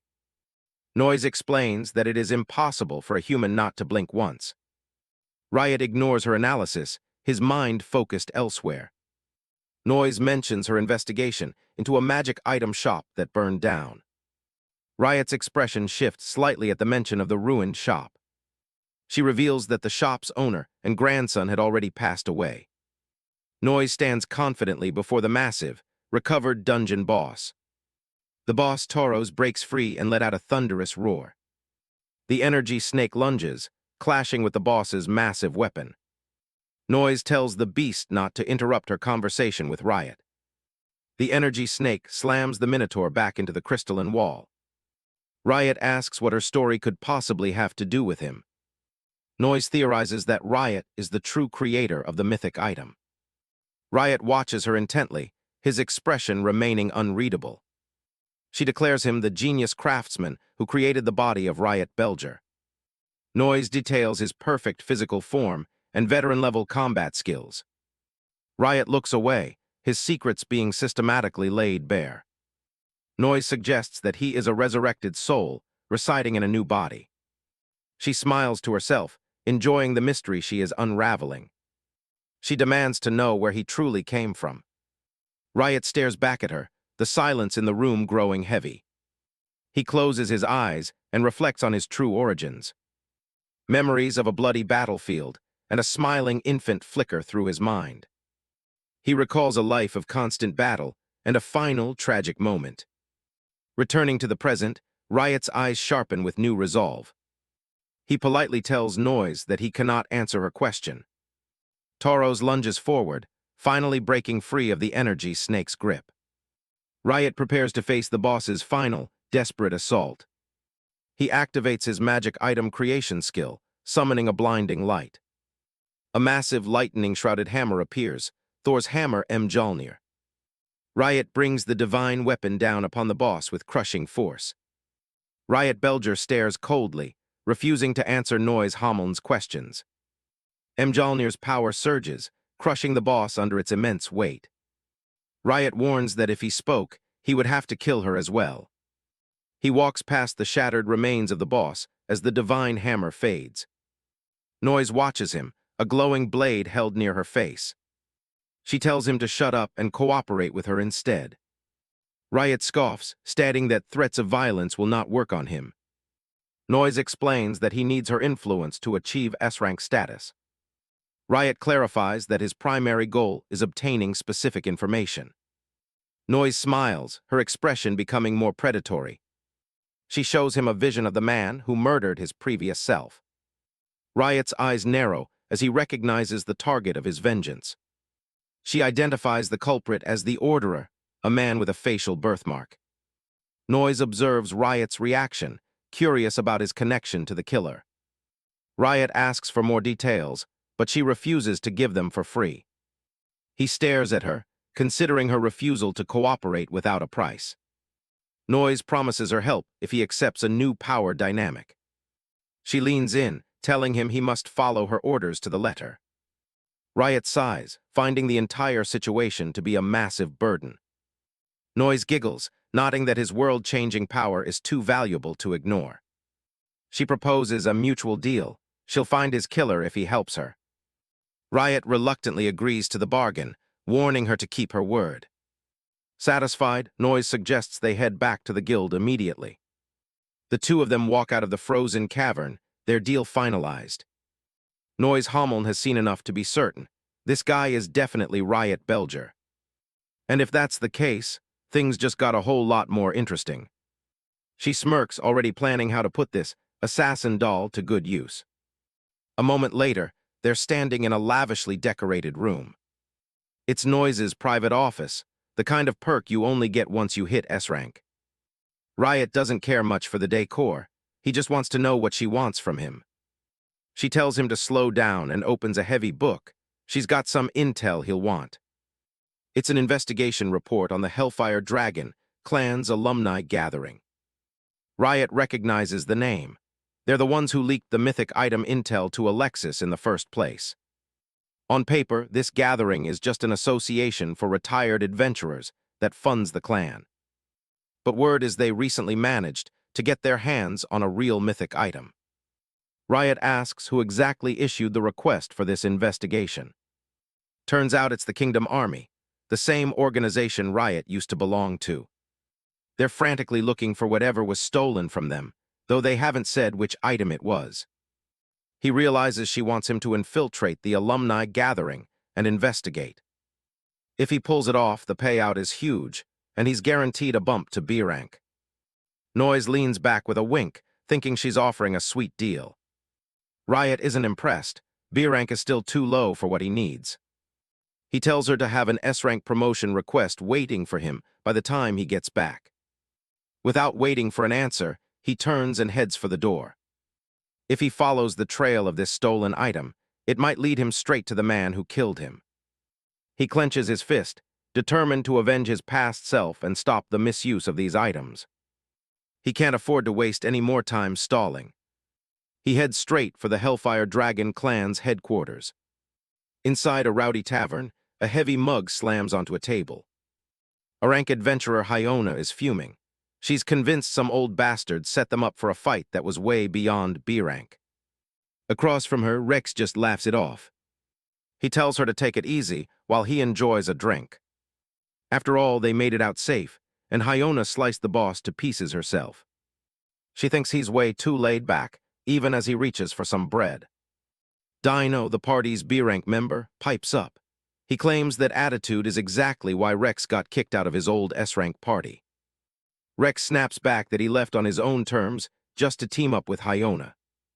He jokes that if he'd known she was such a bad drunk, he might have reconsidered. Hyona slams the table again. That's not the point of her rant. She grabs him, warning that those old geezers in charge are looking for any excuse to get rid of the reformists in the clan. Dunkel Slane wants it made to look like an accident. A simple mix-up with the dungeon level should be enough to take care of things. On top of that, rumors have been spreading about a suspicious guy slipping in and out of the alumni gatherings lately. Hyona knows something is up. This reeks of something way worse than just guild politics. She's not the type to wait around. If they're really trying to kill them, then it's time to strike first. Rex tries to keep things from getting too extreme. After all, the guys they're talking about are the founding members of the clan. Dino points out the hard truth. They aren't S-ranks, and they're going to need allies if they want a real chance. Hyona isn't sure where they'd even find someone they can trust. Dino has a specific type in mind, someone with the flexibility to adapt and a sense of justice that won't cave to threats. Just then, the doors to the guild hall open. Riot Belger, now under the name Ray, walks in looking completely indifferent to the room full of warriors. Hyona wonders if anyone like that actually exists. The S-rank she knows only care about their own jobs, not the clan. Dino thinks about scouting from another clan, but that would just create more enemies. Meanwhile, the local thugs decide to greet the newcomer. Hyona considers a different path. Maybe they should just train someone themselves. Rex scoffs. He says the only person who'd actually follow her lead is a weirdo like Dino. She tells him to shut it and give her a real idea for once. Suddenly, a loud thud echoes through the room. Ray sighs. Hazing the new guys is the same no matter where you go. The rest of the guild watches the confrontation, wondering who the guy in the black coat is. Hyona is about to tell them to take their racket outside. But then she sees something that makes her stop in her tracks. Dino was watching closely, but even he barely saw the guy move. Before anyone could even react, the thugs are sent flying back. He hit their weak spots with perfect precision, holding back just enough to keep them alive. Hyona can't hide her excitement. There's no doubt about it, this guy is at least S-rank level. Rex is shocked. Most people would have completely missed what just happened. One of the thugs on the floor keeps shouting, but Ray doesn't give him a second thought. He stands there looking bored as the guy continues his empty threats. Hyona marches right up to him, cutting through the noise. She asks him if he's here to join the clan. Ray looks at her with those cold, ice-blue eyes. She doesn't hesitate. She wants him to join her personal party right now. The entire hall goes quiet as they watch the sub-leader make her pitch. One of the lackeys tries to protest, but Hyona snaps at him to shut up. She waits for an answer, leaning in with full confidence. Ray just smiles politely and turns her down. He has no intention of joining any specific party. His goals aren't about adventurer work. He needs to move solo to make sure he can disappear without a trace when the job is done. Hyona is surprised, but she doesn't push it. If that's how he wants to play it, fine. She reaches out her hand, telling him to let her know if he ever needs a hand with anything. She officially introduces herself as Hyona, the sub-leader of the clan. He takes her hand and gives his name. I'm Ray. The Hellfire Dragon clan was built on a legendary foundation. It was established 40 years ago by Pilsener Hajak and Melzen Hilt after they famously slayed the evil dragon Zarixale. Among all the high-ranking members, one man truly stood out, Dunkel Slane, known to most as the legendary Flame Dragon Slayer. He arrives in style, his carriage pulling up to the estate with all the quiet arrogance of a man who knows exactly how much power he holds. To the public, he's a respected executive of the Hellfire Dragon Alumni Association, but his eyes tell a different story. The nightly gatherings of these distinguished alumni, are rarely just about catching up on old times. From a nearby rooftop, Ray watches the arrival. He knows Dunkel is the uncle of the man he just assassinated and likely the one pulling the strings. After digging through some ledgers, Ray confirmed that Dunkel is the middleman funneling massive amounts of noble coin into the clan's pockets. It's almost a certainty that he was the one who fed Alexis the info about the mythic item in the first place. As the carriage moves out again, Ray stays on his tail, moving silently across the dark tiles of the city roofs. Unlike the other executives who hide in the shadows, Dunkel is a public figure, which makes him incredibly easy to track if you know what to look for. The carriage pulls up to a secluded gate in a part of town that definitely isn't for tourists. Dunkel steps out, greeted with the kind of stiff, practiced bow you only give to a man you're either afraid of or working for. Ray takes a high vantage point, keeping a steady eye on the entrance as his target disappears inside. He doesn't have to wait long to figure out what kind of place this is. It's an underground casino VIP lounge, where the city's elite come to burn through their fortunes while they plot their next moves. The atmosphere is thick with the smell of expensive wine and desperation, served up by waitresses who see everything and say nothing. Dunkel takes his seat across from a man in a hooded white robe, the kind of meeting that usually starts with a handshake and ends with a tragedy. The hooded man doesn't waste any time. He's confident, claiming that everything is ready for the final stage of their plan. High above, Ray deploys a sound spider. This magic tool stretches out mana threads like a web, catching every whisper from the room below. Dunkel leans back, complaining about how boring the world has become since true peace took hold. Without monsters to hunt, the guild's profits have tanked, and the heroic dragon slayers are finding it hard to stay relevant.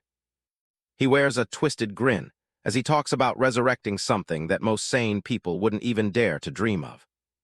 The conspirator just laughs. To him, the more chaos they can stir up, the better it is for their bottom line. Dunkel gestures broadly, fully committed to the madness they've cooked up. From his perch, Ray listens intently, his expression hardening as the pieces of the puzzle start to fit together. They aren't just talking about a generic threat, they have a very specific name in mind. Zarexale, the evil dragon. If that beast wakes up, its mana will turn every monster in the region into a killing machine, forcing everyone to beg the guild for help. Dunkel can already see the mountains of gold coins and the return of his glory days. The hooded man promises that this ancient legend will be the key to bringing back the clan's golden age. Ray sits back on the shingles, the weight of the name sinking in. Zarexale, huh? He knows that name better than anyone alive. 40 years ago, it was Ray himself who neutralized that very dragon, back when the world still called him Riot Belger. He didn't kill it, though. It's currently sealed away in a secret vault deep beneath the royal capital. To keep the dragon dormant, he used two powerful artifacts. The first was the desert's dried spring, which drains a target's moisture. The second was the mana-calling gourd, designed to absorb and seal away mana into a magic stone. But magic can always be undone. If someone reverses the flow of those items, the dragon will wake up hungry. If that happens, the capital won't just be in trouble, it'll be turned into a sea of fire within minutes. Ray's resolve sharpens. He sealed that beast once, and he'll be damned if he lets a couple of greedy aristocrats undo his life's work. The sound spider catches more of the conversation. Dunkel is asking about the instructions from that person. The conspirator tells him not to worry, that the whole operation has been entrusted to his capable hands. Suddenly, Dunkel freezes. He's a veteran warrior, and his instincts are screaming that they aren't alone. The hooded man looks toward the ceiling, his eyes narrowing. He can feel a presence, but it's too faint to be a human. With a sudden surge of mana, he strikes out, and Ray's sound spider is instantly crushed into pieces. The crystalline sound spider shatters into dozens of pieces, its delicate legs and thorax falling to the floor under the conspirator's crushing gaze.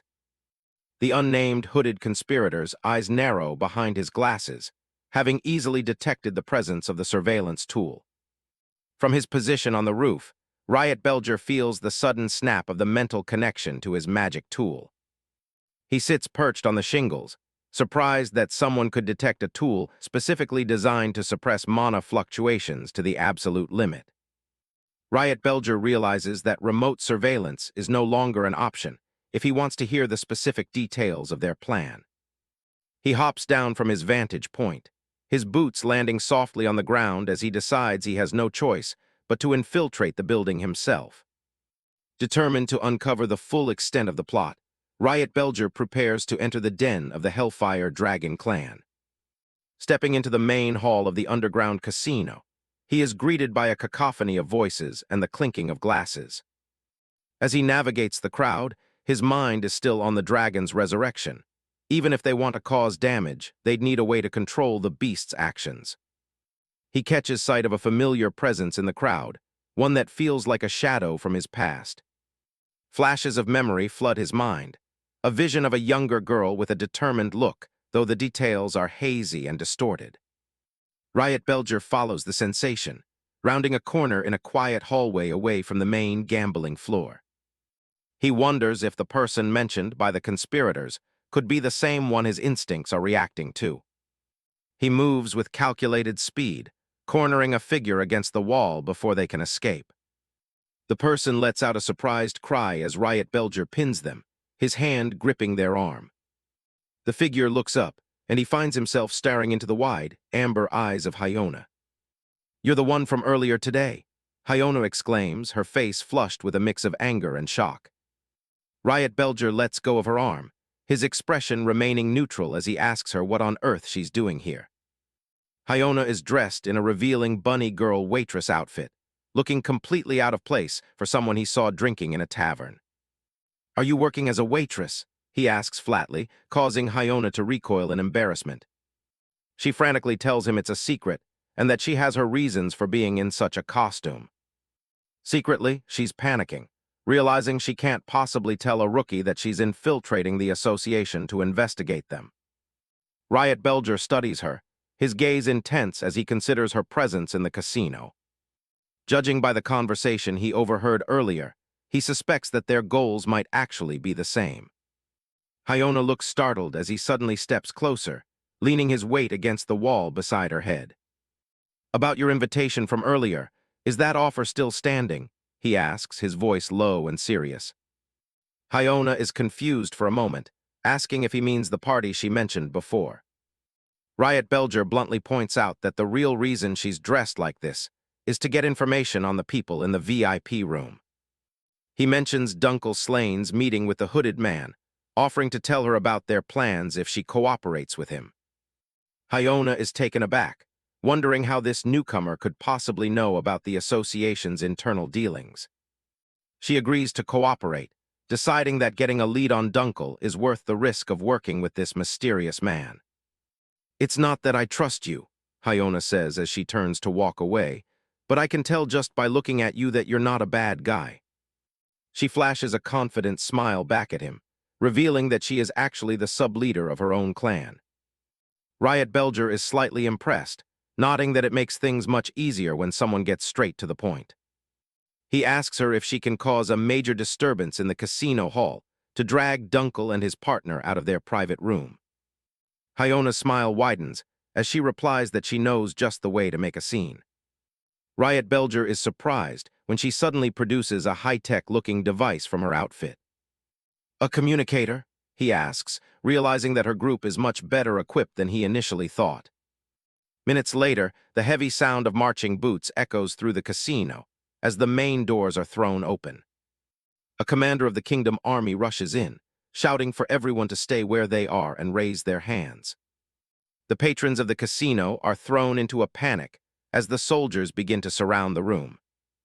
The army announces that they are from the Public Security Division and have received a report of illegal gambling taking place. The Kingdom Army commander continues his decree, ordering the casino's guests to remain still while the investigation into the illegal operation begins. From the shadows of a nearby doorway, Riot Belger watches the chaos unfold, while Hyona, still in her bunny girl disguise, reveals that she has her own connections within the military. Hyona confidently asserts that with the entire building surrounded by soldiers, there should be no way for their targets to escape the net. Riot Belger isn't so sure. He knows from experience that men like Dunkel Slane always keep a back door open for emergencies. Deep beneath the casino, Dunkel Slane and the unnamed hooded conspirator are already making their escape through the damp, vaulted tunnels of the city's sewer system. The conspirator is livid, hissing that this area was supposed to be under Dunkel's absolute control and blaming him for the security breach. "Damn it," Dunkel snaps back, his face contorted in rage, unable to understand how the raid happened despite the heavy bribes he paid to the local inspectors. To minimize the chance of both being captured, the hooded man suggests they part ways immediately and regroup later at their secret rendezvous point. As the conspirator hurries away alone, he reflects on the suspicious timing of the raid, feeling as though the army's arrival was far too convenient. Recalling the strange presence he detected from the sound spider, he realizes they were definitely being watched, though he doubts the military has such sophisticated surveillance. The man reasons that a genuine army operation would have been far more discreet to ensure total capture, rather than causing such a public scene. He emerges from the underground into a quiet, moonlit alleyway behind a row of stone buildings. Pausing briefly to check his surroundings, he concludes that their plans have likely leaked to a third party and decides he must accelerate their timeline. The conspirator breaks into a run, determined to put the dragon's resurrection into motion before the information becomes public knowledge. He suddenly skids to a halt, his eyes widening behind his glasses as a flickering light catches his attention. "Fire!" he gasps, his heart racing as he sees the orange glow reflecting off the damp walls of the narrow alley. He realizes it's not a building on fire, but a single torch held by a dark figure waiting for him in the dead end. The hooded man's voice trembles as he realizes he's been intercepted, calling out into the darkness to find out who is blocking his path. Before he can react, a powerful kick comes out of the shadows, striking him squarely in the chest with bone-jarring force. The impact is so immense that the conspirator is lifted off his feet, his breath escaping in a sharp wheeze as he is sent flying backward. He grits his teeth against the searing pain in his ribs, struggling to maintain his composure even as he is overpowered. The man skids across the stone floor, the friction tearing at his fine robes until he finally comes to a stop several meters away. The steady, rhythmic sound of boots clicking against the pavement signals the approach of his assailant. Clutching his bruised side, the conspirator looks up in shock, realizing that the man standing before him possesses a level of power far beyond any ordinary soldier. Riot Belger cornered his target in a dark alley. The man in the white hood immediately knew he wasn't dealing with a rookie and demanded to know what he wanted. Riot didn't beat around the bush. He wanted to know exactly what was discussed during that secret meeting with Dunkel Slane. The conspirator's eyes narrowed as he finally put the pieces together. He realized right then who had been eavesdropping on their plans. He wasn't in a talkative mood. Instead of answering the question, he reached for a hidden blade. With a sharp shout, he lunged forward for a quick strike. But as he struck, his form began to melt into the ground like a puddle of ink. He vanished completely using a skill called Shadow Dive. Riot stood his ground, scanning the area for any sign of movement. The villain surged out of the darkness right behind him, aiming a lethal blow at his blind spot. Riot caught the movement and shifted his focus in an instant. A red flash filled the air as he parried the strike with perfect timing. The hooded man stared in shock as a glowing chain wrapped around his weapon, pinning it in place. Riot admitted the skill was perfect for an assassin, but he wasn't going to let it work a second time. He manifested a new tool, the Crimson Whip of Wailing. Its length and power adjusted automatically to the flow of his mana. The villain looked impressed but didn't back down. He prepared his next move with a sinister grin. From the shadows, a dozen daggers materialized, hovering in the cold night air. They surrounded Riot from every direction, ready to close in and shred him to pieces. Riot didn't even flinch. He just spun the whip in a blinding blur, swatting every blade out of the sky. The conspirator couldn't believe his eyes. His entire barrage had been neutralized in a split second. He watched the red chain settle, realizing Riot was mocking him with that display of speed. It was clear that standard attacks were never going to be enough against this opponent. Riot looked back at him, his gaze as cold and sharp as a razor. The hooded man realized he couldn't afford to keep any of his best cards hidden anymore. He let out a low laugh, the atmosphere in the alley shifting as he finally got serious. He drew two massive, heavy swords that gleamed with a faint blue light in the shadows. Riot recognized the fighting style. It reminded him of a certain someone he'd crossed paths with in his past life. The ground cracked as the conspirator kicked off, closing the distance between them in a heartbeat. He swung both heavy blades with murderous intent, declaring that Riot wouldn't be leaving this alley alive. Riot watched the blade's trajectory, his eyes tracking every move without blinking. The heavy steel slammed down, sending sparks flying as Riot leaned back just far enough to avoid the strike. He noted that the man's reach was far greater than the length of the blades themselves suggested. The exchange continued, with the sounds of high-speed strikes echoing through the narrow space. The villain grinned through his teeth, enjoying the rush of the battle finally heating up. Riot was impressed by the raw arm strength it took to dual-wield such massive weapons so effortlessly. But he didn't want to drag this out in a battle of endurance. He needed a quick way to finish it. He deployed another magic item, pruning iron stakes, filling the entire alley with nearly invisible mana threads. The conspirator scoffed at the display, calling the thin wires a cheap trick. Riot knew better. A truly skilled warrior would recognize the danger of these threads the moment they saw them. The hooded man used Shadow Dive again, attempting to bypass the web of steel entirely.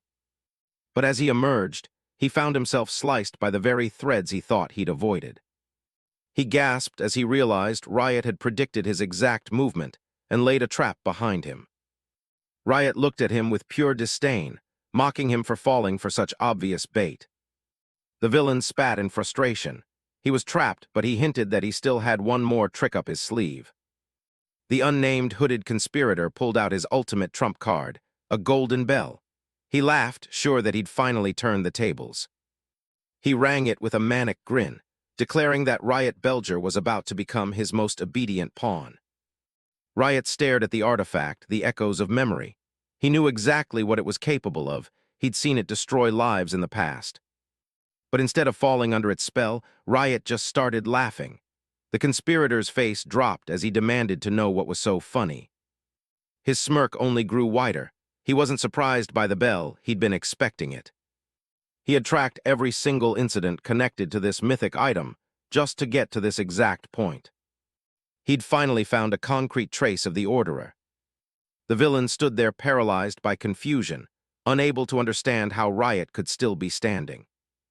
In a desperate move to reclaim control, he rang the bell again with everything he had. A distorted wave of colorful magical energy erupted, flooding the alley with brainwashing power. The conspirator screamed, demanding to know who Riot really was and what his true objective was. Riot just smiled coldly. He told the man straight out that his little trick would never work on him. The hooded man's expression twisted in pure terror as he realized his weapon was failing. Then Riot dropped the ultimate reveal. He was the one who had created the countertool he was wearing. He thought back to his time at Lit's hideout before he'd ever even begun infiltrating the clan. He'd been working with an associate named Rit Brown, who handed him a specialized piece of gear. Rit explained that it was a magic tool designed specifically to disrupt magical interference. It was the perfect, tailor-made counter to the brainwashing waves of the echoes of memory. In the present, the wave cancellation ear cuff on Riot's ear hummed to life, nullifying the energy waves instantly. The conspirator stared, his mind reeling as he watched a mythic item fail so completely. He realized right then that the situation had spiraled way beyond his control. Knowing he was outmatched, the villain used his shadow magic to dive into a dark hole and escape. Riot watched him vanish, pondering the escape mechanic. It seemed as long as the man touched a person's body, he could slip into their shadow and disappear. Riot stands firm as the masked thief watches from a distance, admitting that his interest is finally piqued. The thief draws a glowing blue blade, deciding it's time to get a bit more creative.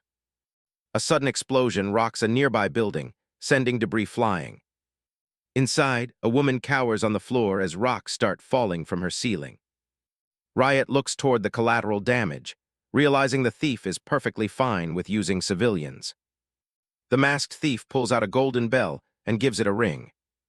On cue, the townsfolk's eyes turn red as they swarm the street like puppets. He commands them to swarm Riot and pin him down. Riot slides into a defensive stance as the crowd closes in. He weaves through them, frustrated that these people are being used as human shields. The thief shrugs, asking if this is something that actually bothers him. He laughs, relishing the sight of Riot struggling because of his own morals. The thief uses the confusion to launch a surprise attack from behind. He brings his sword down with a heavy strike. Riot realizes he can't dodge. If he does, the innocent person behind him will be the one who pays. He takes the hit directly, the sword clashing against his arm with a flash of light. The thief pushes his weight into the blade, fully expecting it to sink in. A massive burst of energy erupts from the point of impact. But when he pulls back, he's confused. He didn't feel the sensation of cutting through flesh at all. Riot stands there without a scratch, calmly telling him he's just a little tougher than most. The thief isn't convinced and asks just how long Riot can keep playing the hero. He sends more civilians to swarm him, trying to drown him in numbers. Riot realizes he needs to end this farce quickly. He activates a skill, manifesting silent perfume that spreads a purple mist across the area. The civilians immediately lose consciousness and slump to the ground. The thief is caught off guard, suddenly finding himself all alone. Riot doesn't give him a chance to recover and launches a binding attack. Glowing threads wrap around the thief, pinning him to the spot. Riot retrieves the bell, declaring that the little show is officially over. He looms over the prisoner, ready to start asking about the orderer. He starts the interrogation by demanding to know who the thief's master really is. He wants to know the real reason behind them collecting mythic items. The thief sits tied up on the ground, but he doesn't seem broken yet. He claims that what they're after is nothing but disorder and total chaos. He explains that the items are just the beginning of their real goal. They plan to plunge the entire continent into a state of war. Riot asks if reviving the dragon Zarixale is just one piece of their plan. The thief admits they used Dunkel slain and his men as disposable pawns to stay hidden. Riot brings up the mythic items they stole from the Kingdom Army. The thief just smirks as his eyes glow, confirming that Riot is on the right track. Deep within the seal site, a massive red crystal pulses with heat. A blue gourd is already in place at the base, ready to break Zarixale's seal. The masked thief warns Riot that the resurrection starts as soon as a signal is given. Riot remembers the seal he once used on the dragon Zarixale. It relied on two specific magic tools: the magic gourd for absorbing power and the desert dry spring for draining moisture. Together, they were meant to keep the beast completely immobilized. If only one is released, the dragon will revive in a dangerously incomplete and unstable state. Riot realizes the thief did this on purpose. The man just chuckles, saying it's all for that person. He doesn't care about the capital at all, he just wants the chaos. Riot looks at him with pure disgust. The man is nothing but a fanatic. Meanwhile, on a quiet street, a figure is trying to make a quick escape. Dunkel Slain stops in his tracks, realizing he's been cornered. Hyona steps out from the shadows and calls out his name. She draws her blade and demands that he surrender for his crimes. Dunkel just laughs at her, calling her a naive little girl who doesn't understand the big picture. He tries to justify his actions, claiming everything he did was for the benefit of the clan. His expression turns sinister as he warns her not to get in his way. He clenches his armored fist, ready to force his way through. Suddenly, a massive pillar of light and fire erupts in the distance. Hyona shields her eyes, sensing a magical pressure far greater than any normal explosion. A massive clawed foot slams into the ground, crushing buildings instantly. The dragon Zarixale emerges from the smoke as Dunkel shouts that the capital is about to burn. The beast lets out a deafening roar that shakes the very foundations of the city. Hyona stares up in absolute horror as the sky turns orange. The dragon starts firing beams of pure energy from its mouth. Both Hyona and Dunkel are nearly blown away by the sheer pressure of the mana. Back with Riot, he uses his artificer abilities to manifest a colossal geometric weapon. He explains that interrogating the thief can wait. There's a bigger problem now. He prepares the Meteor Buster, a cannon designed to fire shells of compressed mana. He sets his sights on the monster and decides it's time to go slay a dragon. The beast towers over the city, wreathed in flames and destruction. Riot watches from a rooftop, looking completely unfazed by the size of the beast. A core of molten energy pulses within the creature's chest like a heartbeat. He realizes it's incomplete and barely holding its form together, which makes its mana even more volatile. Hyona catches up to him, calling out his name in a panic. He asks about Dunkel. She confirms she beat him to a pulp and left him tied up in a warehouse. She's still in awe of the incredible power from Riot's previous attack. Riot admits he was aiming for the head with a condensed mana bullet, but it didn't do enough damage. The dragon roars again, its body glowing with an intense heat. Riot observes that the mana leaking from its body is actually forming a protective barrier. Hyona is shocked. She's never heard of a creature having a defense like that. But she doesn't have time to argue as the dragon's mouth begins to glow. It fires a concentrated beam of heat right into the heart of the capital. A massive explosion tears through the streets, leveling blocks of buildings in an instant. Hyona is nearly swept away by the shockwave of the explosion, her eyes wide with shock. Riot catches her just in time, his grip firm and steady amidst the raining debris. A massive crater smokes in the middle of the capital, a testament to the dragon's overwhelming power. Riot urges Hyona to get moving, telling her that standing still is an invitation for death. They sprint through a narrow alleyway, narrowly avoiding falling masonry as the ground continues to shake. Riot lands on a high ledge, looking back at the destruction with a cold, calculating gaze. He warns Hyona to keep her guard up, as the dragon's next move is entirely unpredictable.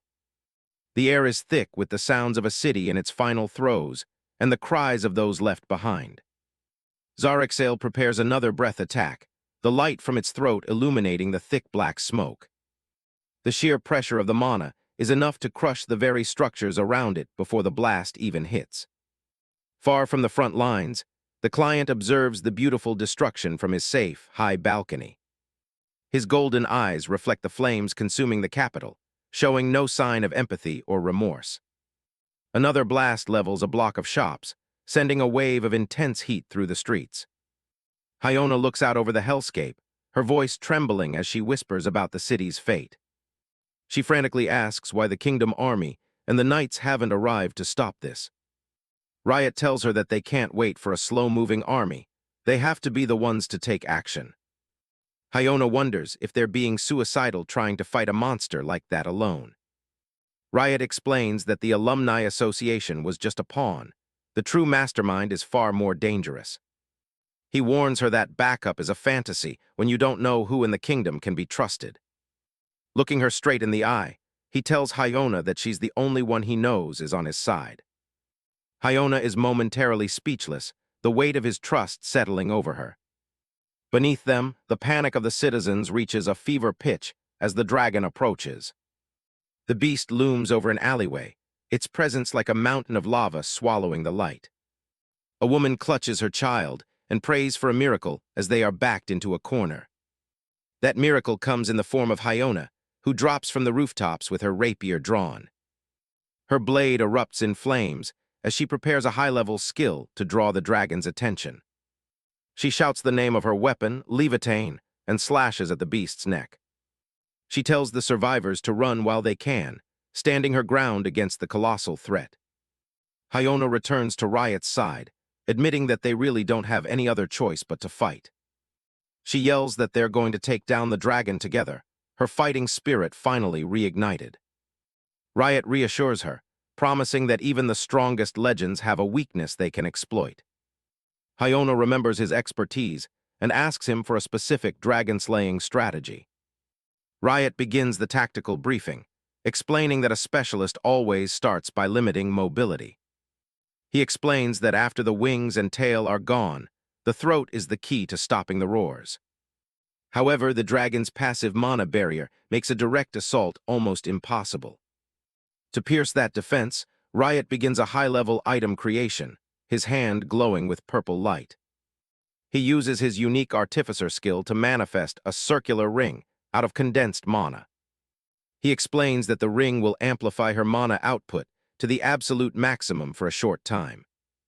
He gives the ring to Hyona and tells her he needs her to create a diversion for his final preparation. The dragon lunges forward, smashing through stone as if it were glass. Hyona accepts the mission and charges into the inferno with her enhanced speed. She unleashes her sword technique, Flame Dance, a whirlwind of fire that strikes at the beast. Hyona is astonished by the sheer power flowing through her, the magic item amplifying her strength to a level she has never experienced before. She realizes her mana isn't even draining despite the intense output, but she knows she must hurry to prevent more damage to the city. Zarexale opens its maw and fires a concentrated beam of destructive energy, its roar shaking the very foundations of the capital. Hyona grinds her teeth in frustration, feeling the overwhelming heat and pressure from the dragon's proximity. Riot prepares a massive artifact, the air around him crackling with intense blue kinetic energy. A massive explosion rocks the battlefield as Riot's plan begins to take shape, a blinding flash of light illuminating the smoky sky. Riot focuses his mana into a localized shield, his expression cold and professional as he calculates his next move. Hyona leaps through the air with incredible speed, her red hair trailing behind her as she positions herself for another strike. She watches Riot from a distance, wondering what kind of insane strategy he has planned to utilize the dragon's own mana barrier. Riot's primary objective is clear. He needs to move the gargantuan beast away from the city to minimize further casualties. He calmly tells Hyona that he plans to blast the dragon away along with its barrier, leaving her completely baffled. Riot narrows his eyes, having noticed a critical detail about the monster's defense during their initial exchange. He explains that while the barrier is perfect at nullifying magical energy, it cannot completely absorb the force of a physical impact. Hyona drops into a combat stance, acknowledging his point but still worried about the sheer, mountain-like size of their opponent. She looks at him with genuine disbelief, asking how on earth he expects to move something that massive. The dragon lets out a deafening roar, unleashing a barrage of fiery projectiles that turn the sky into a rain of molten death. Riot maneuvers through the explosions with superhuman agility, his eyes fixed on the massive blue kinetic construct he is manifesting. He declares that the solution is simple, his black coat fluttering as he prepares to unleash a wave of solid force. He compares the dragon to a bird trapped in a cage, using his power to solidify the space around the creature. The dragon is caught off guard as a wall of solid kinetic mana slams into its side, forcing the colossal body backwards. Riot shouts that if the bird refuses to move on its own, then he will simply move the entire cage by force. With a primal yell, Riot pushes his mana to the absolute limit, his face contorted with the effort of manipulating such a massive amount of energy. The impact creates a titanic shockwave that clears the smoke for miles, the dragon finally being dislodged from the city streets. Zarexale is sent hurtling away into the distance in a beam of light, Riot watching as the immediate threat to the capital is successfully removed. A massive beam of light tears through the night sky, leveling everything in its path. Hyona watches from the ground, completely stunned by the scale of the destruction. High above the city, Riot Belger stands on a floating platform, staring down the massive beast. He's not finished yet, activating his artificer skill to manifest even more power. The floating citadel looms over the city, a geometric fortress of pure mana. Zarexale, the incomplete dragon, can only look up as the trap is set. Riot looks down at the target, declaring that the show is finally reaching its end. This is where things get real. He reveals his true nature as a magic puppet, a living mythic item with 10 times the mana of any human. He slips on the circular ring, condensing all that raw energy into a single, focused point. One hit, that's all the assassin needs to physically move a creature as massive as an evil dragon. He throws the punch, and the sheer force of the impact shatters the air around them. The dragon is gone, but the price was high. Riot's arm is a charred, smoking mess. See, his magic circuits act like blood vessels, and he just pumped way too much pressure through them. As the creature falls away, the doll realizes his body just couldn't handle that level of amplification. Humans have mental limiters to keep them from breaking their own bodies, but Riot doesn't have that safety net. He stares at his blackened hand, casually nodding that he still has some room for improvement. From the streets, Hyona is left wondering what kind of monster she's actually teamed up with. She runs over to check on him, but the relief quickly turns to horror when she sees the state of his arm. Riot doesn't even flinch, calling the horrific injury nothing more than a bit of backlash. Riot looks down at his charred hand. Hyona is worried about the damage, but he's already thinking about the next step. They look up at the floating castle drifting in the distance. That's their destination. It's time to hunt Zarixale, the massive dragon threatening the city. The beast roars, a deafening sound that vibrates through the very air. They stand their ground against the titanic creature, as water and debris spray everywhere. Hyona is a bit shaken up after being thrown around, but Riot asks if she's actually starting to enjoy this. The dragon doesn't give them a moment's peace, charging up another devastating attack. A massive explosion erupts on the water's surface as they narrowly dodge the blast. Hyona shouts over the chaos. The dragon's attacks are only getting more intense.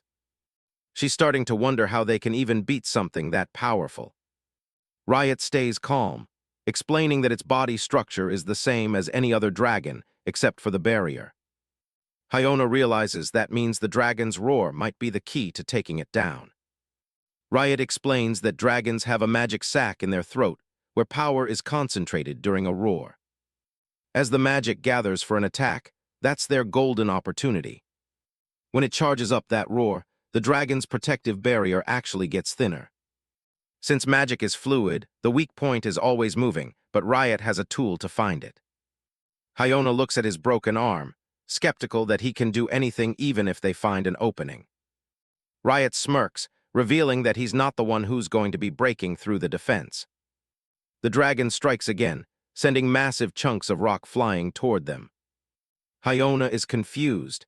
She doesn't think her own firepower is enough to bridge the gap. Riot knows she's holding back. He asks if she still has her trump card ready. The ace up her sleeve is a technique too dangerous for the city, but perfect for this battlefield. She's stunned that he's already figured out her biggest secret. Dust and fire fill the air as the pressure of the battle continues to mount. Hyona admits that compared to him, her strength feels like nothing at all. Riot hands her a special magic tool, the circular ring, to draw out the true power of her sword. She laughs and draws her blade, finally asking who he really is. He just claims to be a rookie adventurer with a decent grasp of magic tools. No more talking. The dragon is right in front of them, and it's time to move. The beast opens its maw, a glowing light signaling the start of its next roar. A massive blast of fire consumes the area as the dragon unleashes its fury. Riot leaps through the flames, a blue magic circle appearing to shield him. He shouts for Hyona to strike while the dragon is distracted. She's already in position, her feet splashing through the water as she charges. She calls him a slave driver for using her as bait, but she's not slowing down. The dragon roars again, its throat glowing with concentrated energy. Hyona's legs ignite with intense red flames as she activates her fire legs technique. She launches herself into the air with an explosive burst of speed, unleashing Renan Blam. She flies toward the beast's head, putting everything she has into this one strike. The flaming kick connects with the dragon's jaw with a bone-shattering impact. The dragon is momentarily stunned, and Hyona shouts for Ray to take his shot. Riot reaches out, a brilliant blue light gathering in his hand as he prepares to summon his true weapon. Riot activates his detection wave, a skill that lets him visualize the literal flow of magic around them. It's a nostalgic feeling for him, placing his life in someone else's hands after being alone for so long. He's reminded of the faces of the friends he once trusted, like Sarah and Rit. Trust like that deserves a response, so he locks his gaze on the beast and prepares to end it. The dragon's eye glows with a menacing light as it senses the threat level rising. It unleashes another blast of fire, but Riot doesn't even flinch as the flames wash over him. Hyona screams his name, terrified that he's about to be turned to ash. The entire area erupts in a chain of violent explosions, tearing the environment apart. High above the chaos, the detection orb hovers right over the beast's head. Riot watches the monster carefully, waiting for the exact moment its guard drops. He finds it, the one fatal weakness in the dragon's defense. The sonar scan highlights the creature's mana signature, revealing the core of its power in glowing colors. The dragon roars in fury, but it's just a desperate noise now that its secret is out. Hyona sees the blue light marking the weak point and knows exactly what to do. She doesn't hesitate, igniting her blade with a searing flame sword technique. She puts everything she has into a single, high-output skill. The heat becomes overwhelming as the energy from her strike starts to peak. Riot keeps his eyes on the dragon, acknowledging that Hyona really is a top-tier dragon slayer. She prepares her clan's ultimate sword technique for the finishing blow. She unleashes the Flame Bird, a massive avatar of fire that dives straight for the dragon's mouth. The impact is catastrophic, shattering the air and sending debris flying everywhere. Hyona breathes a sigh of relief, thinking she's finally taken the monster down. But a blinding pillar of light suddenly pierces through the smoke and fire. She looks up in shock, realizing the beast is still clinging to life. The dragon's outer layer of protection finally cracks under the sheer pressure. Its legendary barrier is officially gone, leaving the monster completely exposed. Riot steps up beside her, ready to deliver the final strike. He activates his most powerful creation skill yet, summoning the legendary holy sword Excalibur. He tells her the talking is over, and it's finally their turn to go on the offensive. The floating castle looms in the background as the energy levels around them begin to spike. The massive glowing blade manifests in the air, crackling with pure, divine magic. The dragon lets out a final, desperate roar, sensing its end is only seconds away. Riot and Hyona stand side by side, a perfect contrast of flame and cold steel. The dragon tries one last, frantic blast to keep them away, but it's too late. Hyona is shocked the thing still has the strength to scream that loud after the beating it took. The massive tip of the holy sword begins its descent from the clouds. A beam of concentrated mana strikes the dragon's head, pinning it to the ground. Riot gestures with his hand, guiding the impossible weight of the massive weapon. The sky seems to split open as the giant blade swings down in a perfect, glowing arc. With Excalibur boosted by mana amplification, Riot mocks the beast for never seeing a blade bigger than itself. He points out that its rock-hard hide and its ability to fly are relics of the past now. With a cold stare, Riot dismisses the once legendary dragon as nothing but a common lizard. The massive holy sword, Excalibur, descends from the heavens like a pillar of divine light, striking Zarexale with absolute force. The dragon's head is caught in a blinding explosion of fire and blue mana, its physical form beginning to disintegrate under the pressure. Zarexale lets out a final, agonizing roar as its body melts away, the legendary beast finally brought to its knees. The creature is reduced to a scorched skeleton that collapses into the sea of flames it once commanded.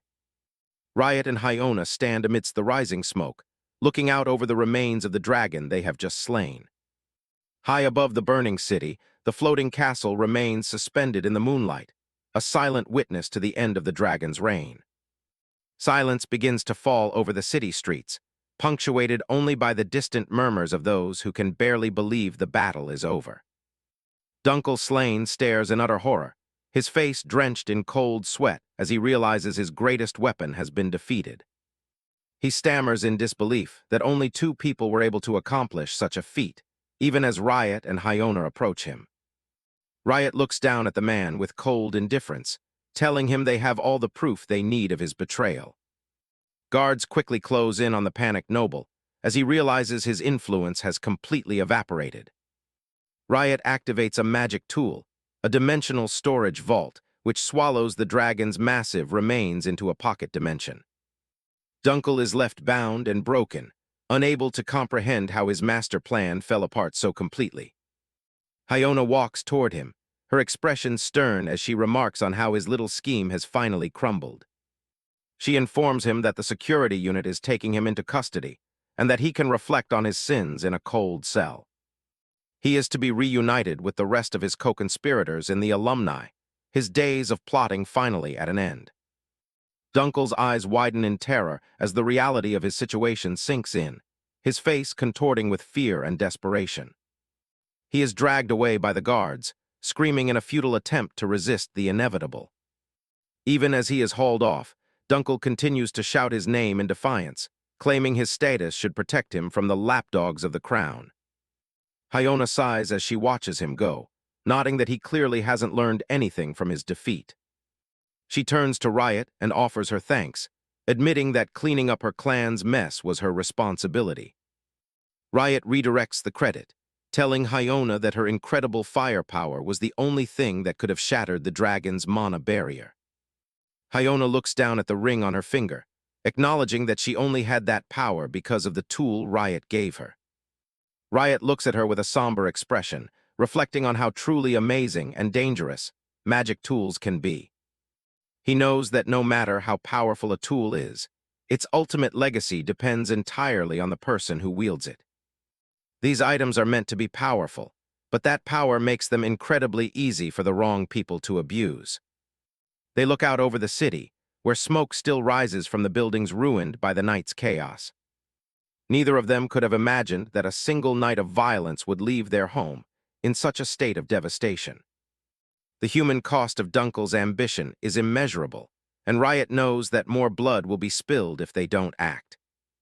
He realizes he must recover the remaining mythic items as quickly as possible to prevent another disaster. Hyona suddenly remembers the man Riot was pursuing earlier and asks what became of him. Riot looks away, his gaze falling back toward the darkened city as he prepares to give her the bad news. Hyona's jaw drops in shock when she learns that the thief actually managed to escape Riot's grasp. Riot shows her the street where he had the man pinned, but now only a few glowing mana threads remain on the ground. He admits that they were too occupied with the dragon to keep a proper watch, making it impossible to stop him. However, Riot knows in his heart that there is no way the thief could have broken through those specific bindings on his own. His echo of memories should have sealed the man's skills, and the iron stakes are not easily cut by common magic. Looking at the clean cuts on the remaining threads, it's obvious to Riot that a master swordsman intervened. Elsewhere, the unknown mastermind stands in the shadows, his presence looming over the events like a silent architect of chaos. Hyona suggests they regroup with the royal army, but Riot immediately shuts down the idea. He is determined to hunt down the man who fled and reach the mastermind before another tragedy can occur. Hyona looks at him with a serious expression, realizing that anyone who can use the alumni as pawns is a threat they cannot ignore. Riot asks Hyona to handle the official report to the royal army so he can tend to other matters. Hyona happily agrees, telling Riot that he's already considered a full member of her party. Riot remains silent, but he feels a strange sense of peace in her company. He reflects on how Hyona gives him the same feeling of safety he once shared with his old comrades during the dragon fight. Looking at her, Riot realizes that for some reason, this girl's smile gives him a newfound strength. Hyona catches him staring and asks what he's smiling about, causing him to quickly look away. "It's nothing," he replies, his voice steady as he watches the clouds drift through the night sky. Sometime later, Riot arrives at Rit Brown's underground workshop, where the smell of chemicals and old books fills the air. Rit is already waiting with tea, remarking that Riot certainly made quite a scene in the capital. He warns that summoning the float citadel was a massive overplay that will let every old ranger know Riot is alive. Rit continues as he serves the tea, nodding that the world believing Riot Belger is dead was their best protection. They discuss the mysterious client and Rit asks if this enemy might have known Riot from his active duty days. Rit warns that guys who can cause this much chaos won't give them the luxury of moving slowly. Riot looks at his hand, suggesting that if the mastermind comes for him directly, it will only make things easier. He plans to use his own identity as the bait to spring a final trap on the one pulling the strings. Rit is skeptical, reminding Riot that he already lost to this person once before, even in his prime. He then gestures to Riot's charred, mangled arm, asking how he expects to fight in such a state.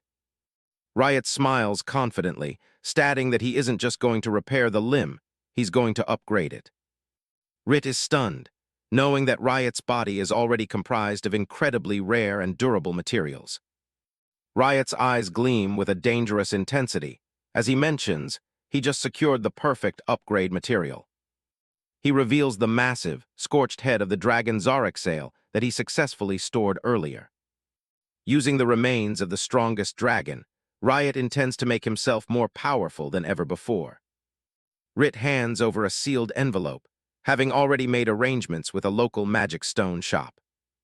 Riot takes the letter and thanks his friend, ready to begin the process of rebuilding his broken body.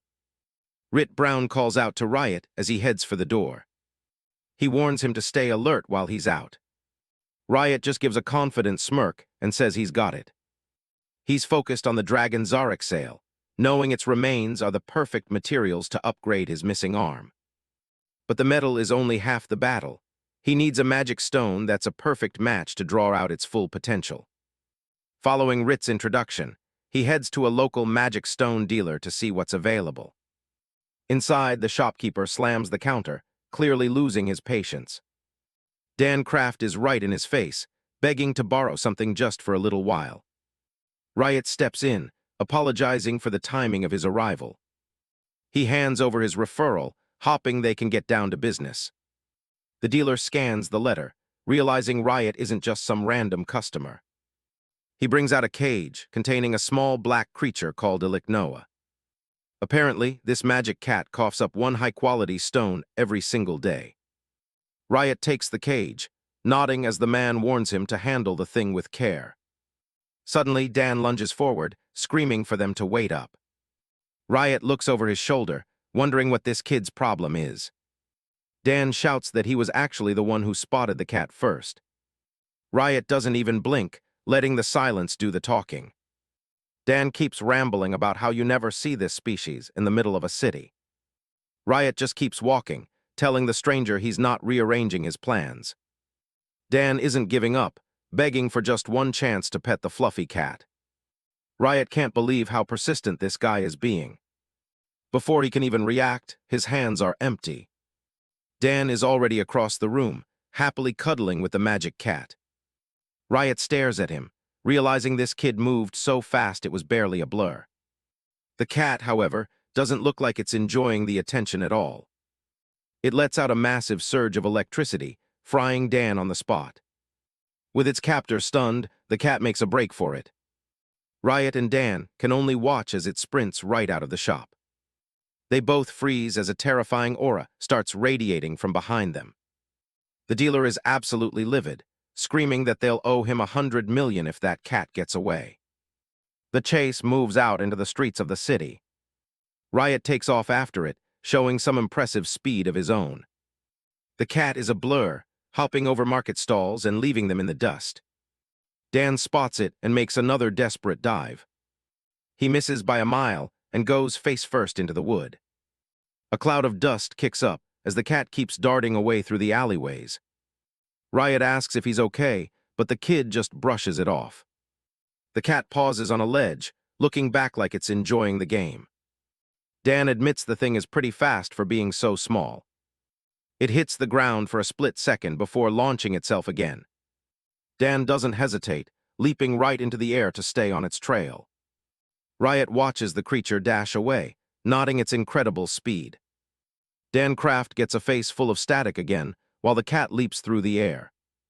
Riot figures out the pattern. It releases a burst of electricity whenever it feels cornered. While Dan tries to stop the shaking, Riot realizes the cat isn't using its eyes. It's navigating through mana waves. He comes up with a plan to flood the area with mana and make the thing mana drunk. He activates his creation skill, manifesting a tool called a wave nullifier. Dan is amazed by the gear, while Riot explains that he's going to use it for the exact opposite of its original purpose. He flips the switch, revering the polarity to blast out waves instead of canceling them. The device lets out a massive pink pulse, completely overwhelming the cat's senses. Iliknoa starts stumbling around, looking like it's had way too much to drink. Dan realizes the trick worked like a charm and moves in to catch it. He manages to scoop the dazed cat right out of the air. He's absolutely thrilled, finally securing the fluffy little troublemaker. Riot watches with a smirk, glad the hunt is finally over. They tuck the cat back into its cage, making sure it won't be pulling any more stunts today. Dan apologizes for the cat bolting in the first place, but Riot just tells him to forget about it. The kid is still buzzing about that magic tool, asking where he can get his hands on one. Riot keeps his cards close to his chest, telling him it's a trade secret. Dan doesn't push it, understanding why someone would want to keep tech like that quiet. Before they part ways, he introduces himself as Dan and asks for Riot's name. Riot decides to go by an alias, introducing himself as Ray.